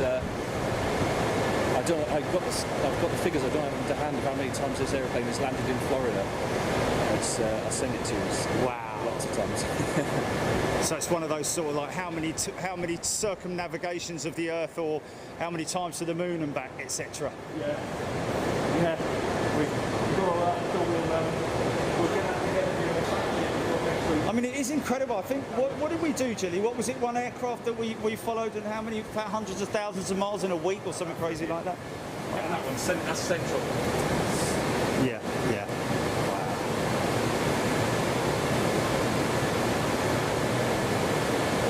Yeah, that's something that Gareth's going to be able to. A lot of people asking how many flight miles she's done. You know, it's got to be millions, isn't it? You would have thought. Shall we walk round the? Should we go round that side, Gareth, so that we just have a little look at her from this side? I'll tell you what, while we're walking around, Jerry, one thing I'll say to, I know so many of your viewers tried to get tickets to this event. Yes. We're so sorry for everybody who's disappointed. We know that when we put the Eventbrite website live on the Monday morning, 9 o'clock, we've sold 40 tickets for this event. That's all we could do. It's always going to be a small, socially distanced And when event. you've got 10,000, 15,000 people all trying at once. We had 90,000 people on the website trying to buy tickets when we opened it. So, oh wow, that's a shame. We thought it was going to be popular, but we didn't expect it to be that popular. But the money's gone to a good cause as well, hasn't it? Yeah, we said the money's gone to the Trussell Trust, which is a food bank hunger charity. Yes. So yeah, it was never about making money. It's all of it. Exactly. Just about giving the Queen of the Skies a send off. Yes. Was the intention. Yes, and at least doing something for the fans. Yeah. Wow. I mean, just imagine if you had have had the capability of getting loads of people in here, and them all paying a fiver, and then all that money going to the trust. Yeah, we did say we could have been doing these all summer. Yeah, exactly. Yeah, what a great shame. Bloody COVID, eh? Wow. Step on board. Go on, after you, Jerry. Should we step on board? Gilly, just double check your feed. Okay. Here we go then, folks. Well, I'm sure a lot of people are familiar with this layout, that's for sure. Oh, stand by. I've got shot license. Did that just run out, or are we all good with the feed? Everything's okay, yeah?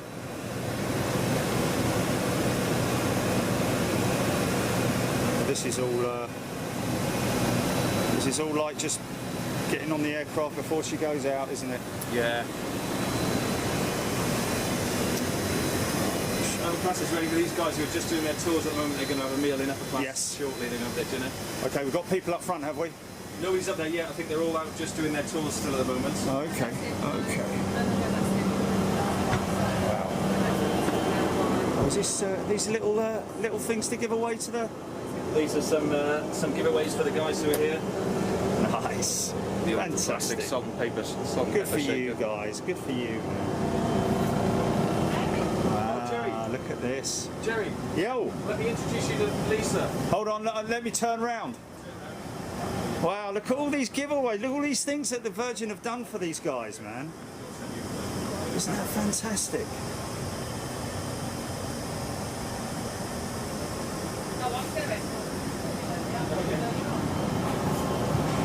We met earlier, didn't we, Lisa? Lisa, yeah. Hi, Lisa. How are you? So now you're on camera. How are you? I'm good, thanks. No, okay. Carry on. Take your mask off, and if Can I? so we're 2 meters apart, aren't we? We've got far a nice. apart. Oh, okay. Yeah. Oh, I've got no lipstick on though. Maybe keep it on a board. That's Take it off. Yeah, probably better. Yeah. safe side, yeah. So, Lisa, come on. Tell us about your time at Virgin Atlantic. Well, my time goes back a few years. And although we're saying waving goodbye to this aircraft, I had the pleasure of waving hello to it because I delivered it over from New Zealand when we first got it back in 2001. Wow. So it's kind of like one of my babies, really. Brought it into service and now saying goodbye to it. So it's quite emotional for me. I've been quite emotional today. I didn't think I would be, but yeah. So I've been here just over 30 years. Wow. Still fly once a month, but yeah. So I'm finding the whole. There's just something about a 747 that is just, when you work on it and fly on it like we do, it's just right here in your heart, and there's just nothing else like it. There's no other aeroplane in the sky that beats it for me. Yeah, I mean the new modern jets, you know, the 350s, the 787s,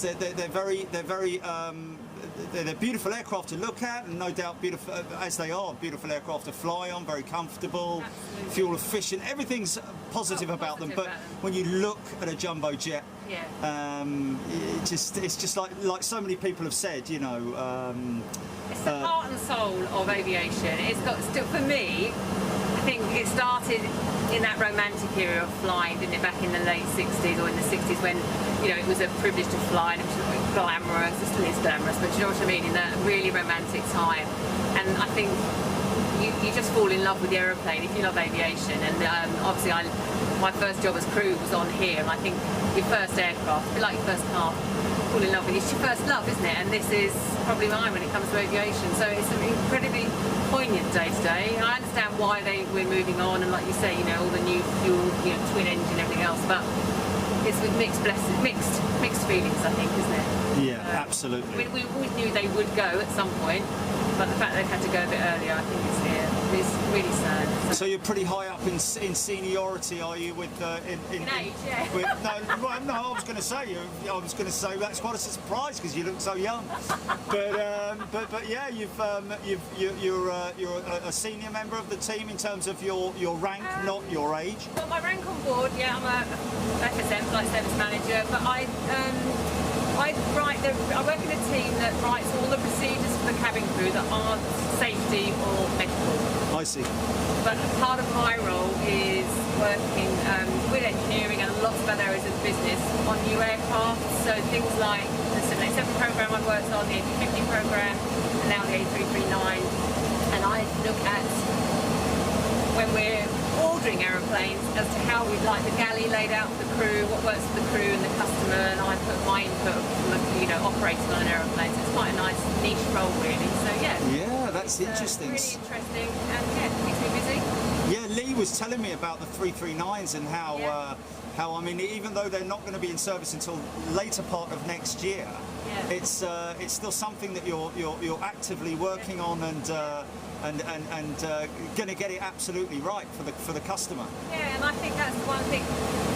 When you bring these into service, they normally don't look anything like this. And the one thing that we always do really well, I think, is virginise the interior of our aircraft, which makes them, I think, even more special than any other 747 or any other aeroplane. So yeah, it's a lot of work, but it's really enjoyable. We try our best to get them sort of new, innovative changes and things. So exciting times ahead then in terms of the fleet and optimistic. I'm really optimistic. I've been very optimistic all year actually. I don't know why, but yeah, really optimistic. And I think going forward in 2021, fun. I'm feeling really positive and can't wait for, apart from this sadness of losing the 7-4s, looking forward to it. Are you going to come and see her off next Thursday? Where am I? Heathrow. I'm at Heathrow Tuesday. I probably will actually come up on Thursday, yeah. Shed a tear? I want to. I've already had tears today. I've cried twice today. Sorry? I've cried twice today. Oh, that's a shame, isn't it? But that's crying for your baby, really, aren't you? And Yvonne, I don't know if you've got a chance to speak to Yvonne. We're going to speak to Yvonne. She was. She's gone, has she? Oh. So she was a captain on the 7-4s, and Yes. I flew her first flight when she got her captaincy. Wow. So we go back years. So we had a really emotional hello. That was an emotional moment, yeah. Oh, so isn't that lovely? it took me by surprise, actually. I keep sort of, I don't know, like... Can you take a bit with her? Take a bit of her with you? Like a latch or something? I don't know. I wish, yeah. I've got some rivets somewhere probably. A But curtain or something? I don't know. I wish, Slip it in your handbag? I don't Oh, know. well. No, Lisa, yeah. listen, thank you so much. That's And here's to the future. Yeah. I wish I could clink a glass of champagne with you, but that would be yes, nice, wouldn't it? thank you very much indeed you're for your welcome. time, and it'd be lovely speaking to you. Thank you. Thank you. Take care. Take care. All the best. Bye-bye. See you, Lisa. Cheers. Bye bye. Okay. What do you want to do next? You want to? Who we got up on the flight deck? Let's go and have a look. Oh, we've got a captain over here. Let's Okay. Thanks, Lisa. This just reminds me so much of when I flew with Virgin, the times I had. Yeah, there it is. There you go. This is where it's supposed to be at. Lee's still here. Lee's here having a chat. There he is. You go up on the flight deck? He's gone upstairs. No. He's upstairs. He's going upstairs. There we go. Is there room up there? Are we all right distancing wise? Are there people up there? Yeah, he's just going to check. Follow him up, Okay. and you can hold back in the cabin. He's going to check. Follow him Yeah, up. we should probably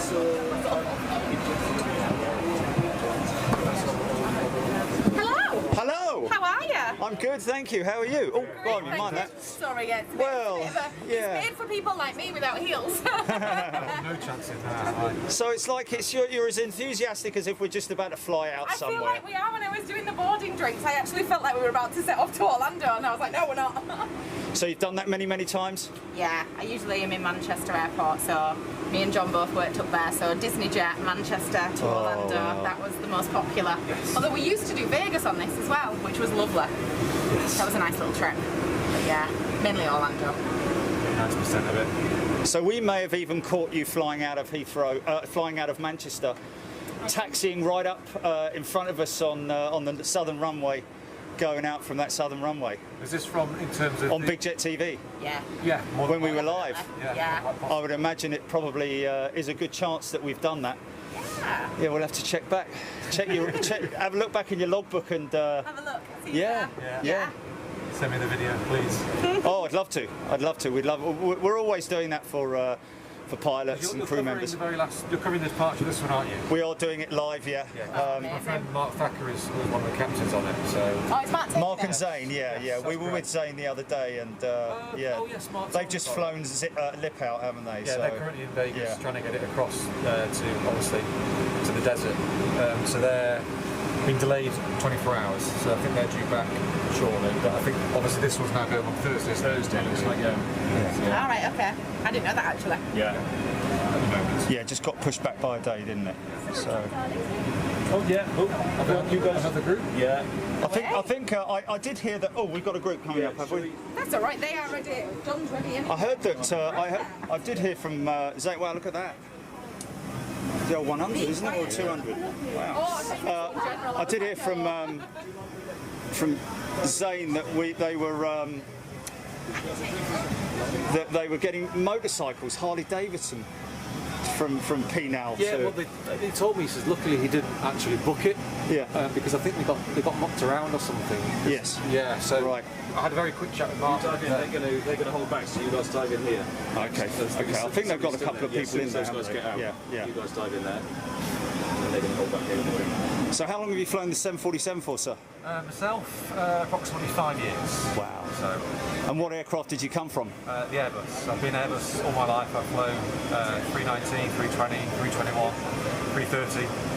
different variants, the 340 again, the 300. So you've come from the from all that space in front of you with the side stick to the yoke in the middle. Yes. What's your preference? It's got to be this, hasn't it? It just feels like proper flying. Yeah. It was. I mean, when you start your flying training, you start off in my case, you know, a PA-28 little Tomahawk, and you start off in the left-hand seat with the control column in front of you. It's just like going back to the beginning. Yes. You know, it's just what you remember, you know, when you started out in your training. So, given a choice, of course, I'd probably pick this aeroplane in particular. I've been very lucky and fortunate to fly it. I know it's cliche, but it's the most iconic aeroplane, the green of the skies. I don't think there'll be anything ever like it ever again. Yeah, I mean, you know, in terms of the novelty, surely it can never wear off. Knowing that you're in that lineup to go out, and knowing that there's guys looking over at you and going, "Wow, look at that!" You know, I mean, not all pilots. When you taxi out, I'm Manchester based. When you're taxiing out, there's always someone there, whether it be the viewing park, if you're departing off 05, or you know, off your 23, departing the airport and pub. There's always someone there. And I always tell myself, I know I'm biased, they're just here to see us, and as soon as we go, they'll go home. It's just, but the Jumbo, it's what people come, you know, they have such a strong affection for it, which is emphasised doing this event today. We've had, I think, 36 tickets available, in excess of 100,000 applicants.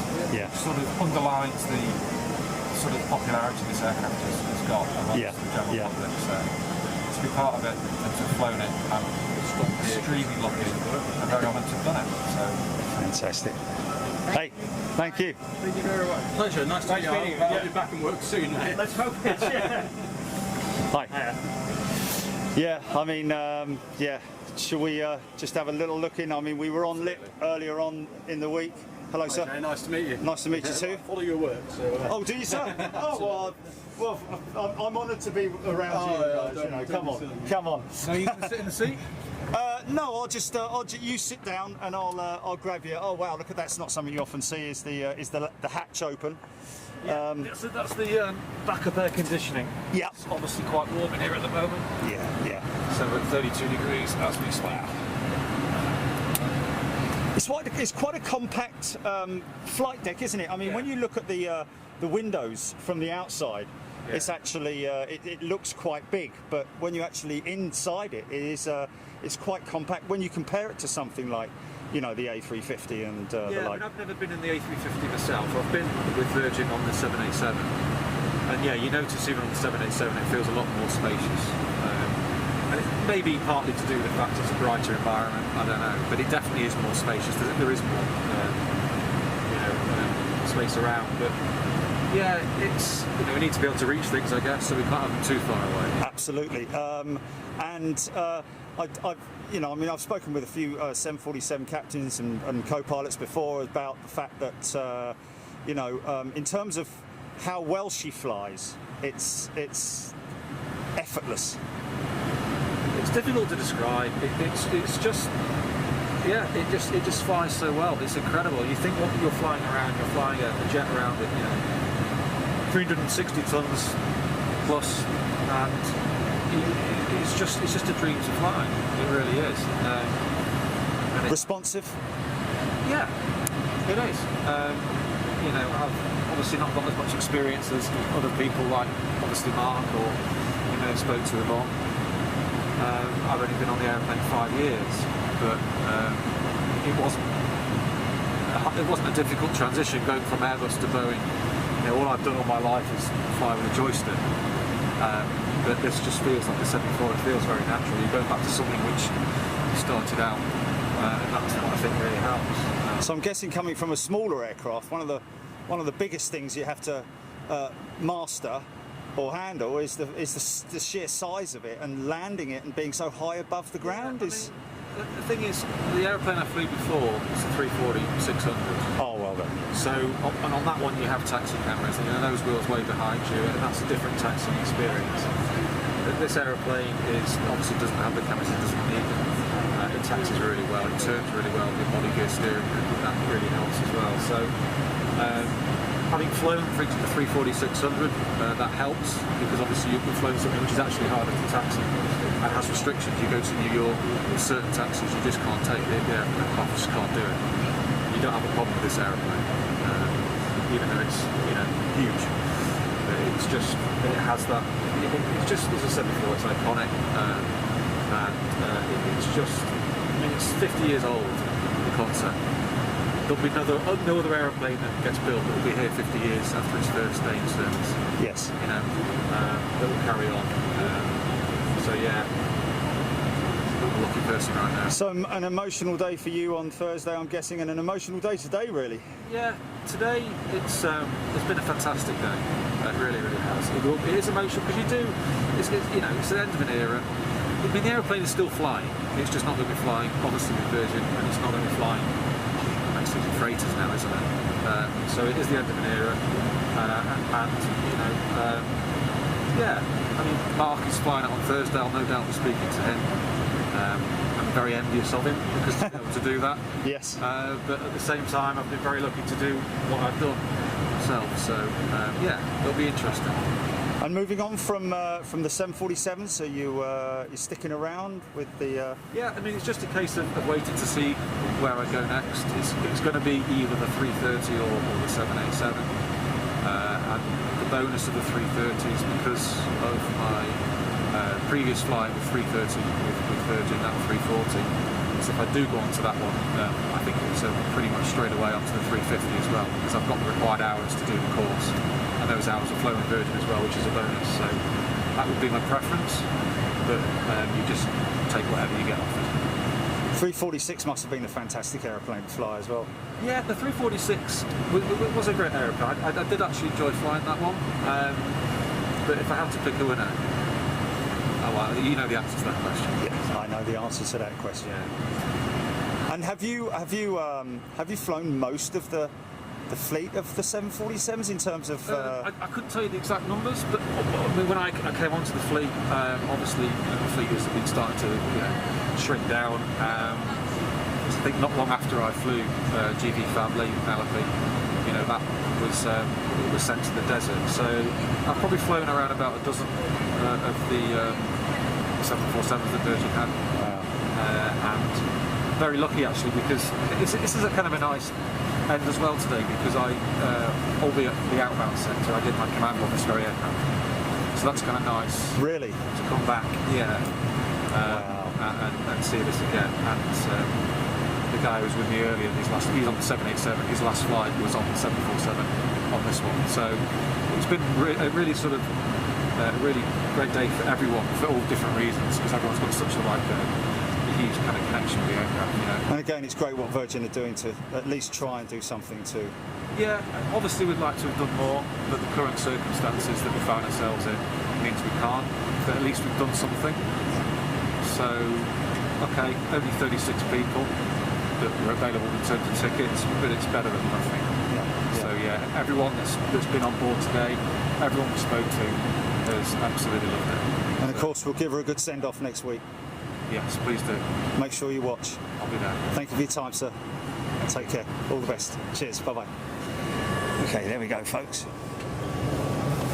Okay, I'm going to let these guys get on board because they're patiently waiting. Let me just put my power in. Get my power in there. I presume that isn't live. I just didn't even know it was. That was live. I was live. Jeez, no one told me that. Fantastic. You guys did well. Yeah, you sure? for the girls. Sure, 1,000 seconds. Who's going first? I guess it's the girls. Step his way. Thank you. Let's keep away with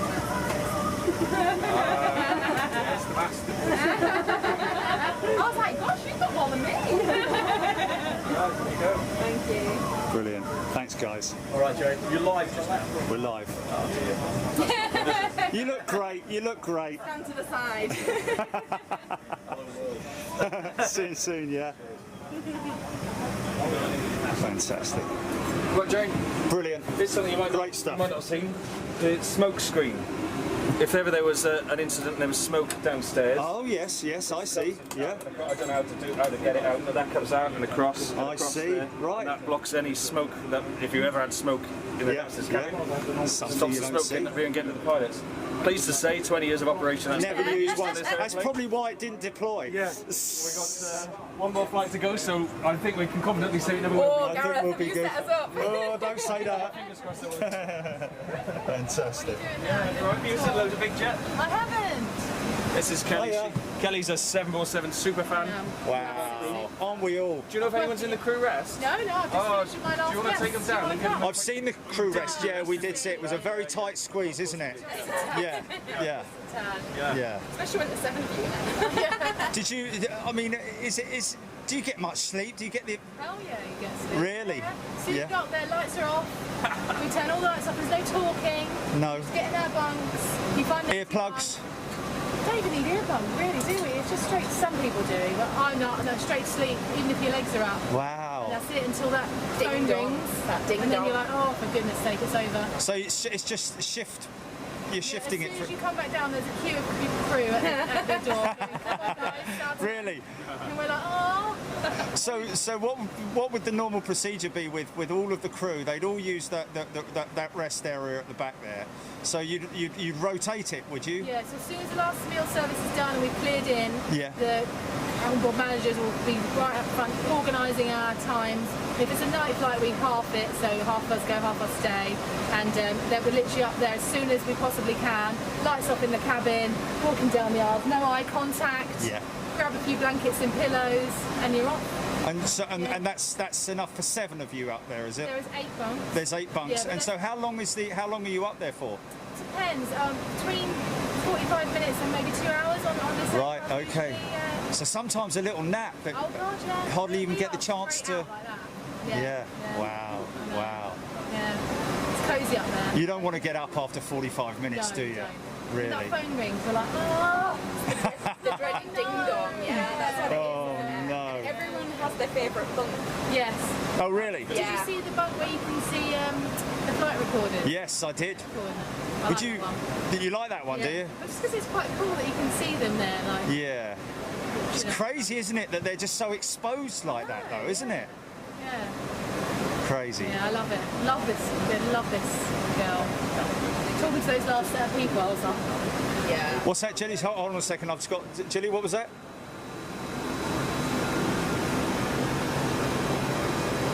Kirsty served us on our flights to Orlando. Hey, there we go. Yeah, fantastic. Isn't that great though, man? Yeah. Well, no, thank you guys. Thank you, and you know, let's just keep it all going and keep that positiveness going, and good things for the future happening for Virgin Atlantic as well. Looking really strong and positive. yeah, it's just a very sad goodbye. Yeah. Don't catch me crying later. Thanks, guys. We'll get that on camera, sure. Appreciate your time. Are you going to come and watch her go off next week if you can? So yeah, I Yeah. hope so. Yeah, that's going to be a tough one. Yeah, it will be a tough one, You won't guys it? going to be there? Yeah, we're filming it live. It will be live. So if you don't see it, you'll see it live on Facebook or YouTube. I'll I'll be watching it live because I'm aware, so I won't get to come see it. Oh, It'll be okay. great Well, to make see sure it. you come in and say hello because we'll be reading out comments and all that as well. Oh, Oh, it's a it's shame. nice to meet you anyway. Yeah, nice to meet you too. Do you want a sticker? Yes, I love a sticker. There's a sticker for you. And there's a sticker for you. Thanks, guys. See you soon, yeah? Take care. All the best. See ya. Nice to see you. Thank you. Cheers. Thank you. Have a look at those engines. Oh, fantastic, man. Wow, look at those motors, man. Oh, dear.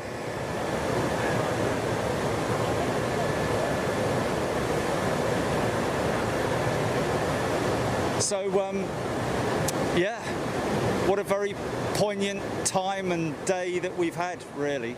And again, great feedback coming from everybody about what you've done, man. What you've done at Virgin. You know. We wish we could have had more people in here in person. Obviously, we can't. This place would have been COVID. rammed with people. We would have had people through by their thousands if we could have to bid farewell to the Queen of the Skies.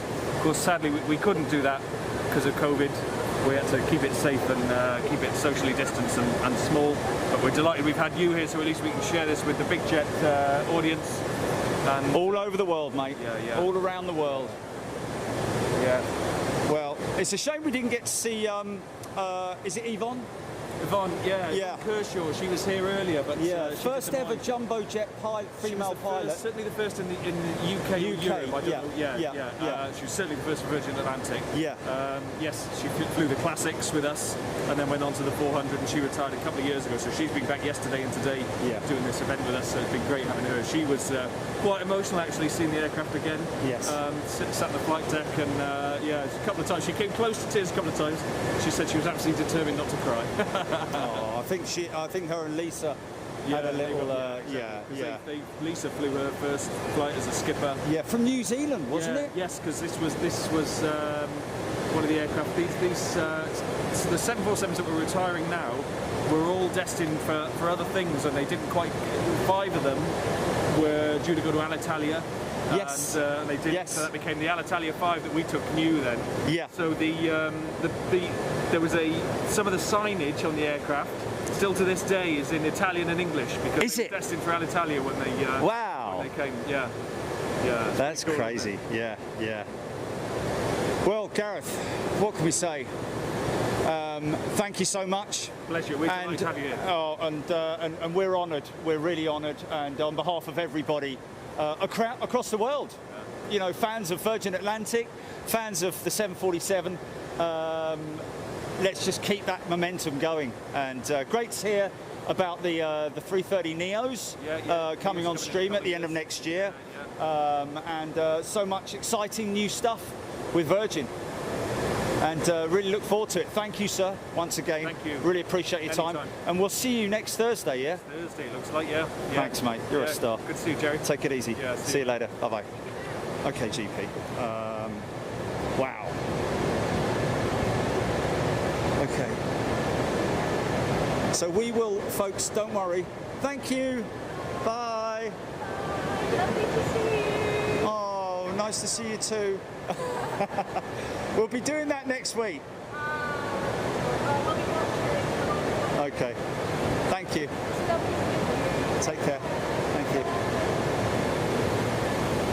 So we'll have a good close look at her next week, ladies and gents. There she is. Pretty woman. See you, Lisa. Bye. Nice to meet you. Nice to see you too. Hopefully see you next week. I've got to get names before I go, GP, for the edit.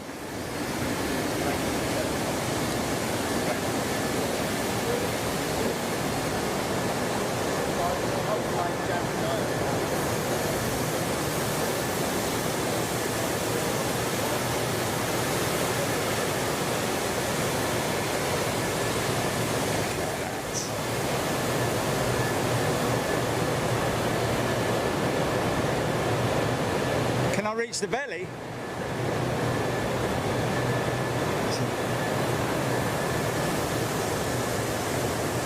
You got your belly. He's got your belly.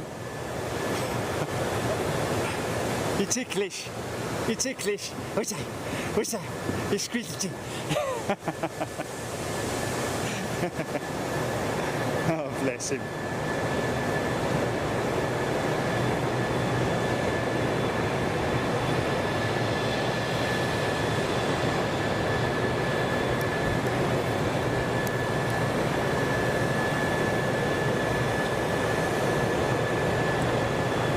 Wow, 34 people, mate. 34 very lucky people.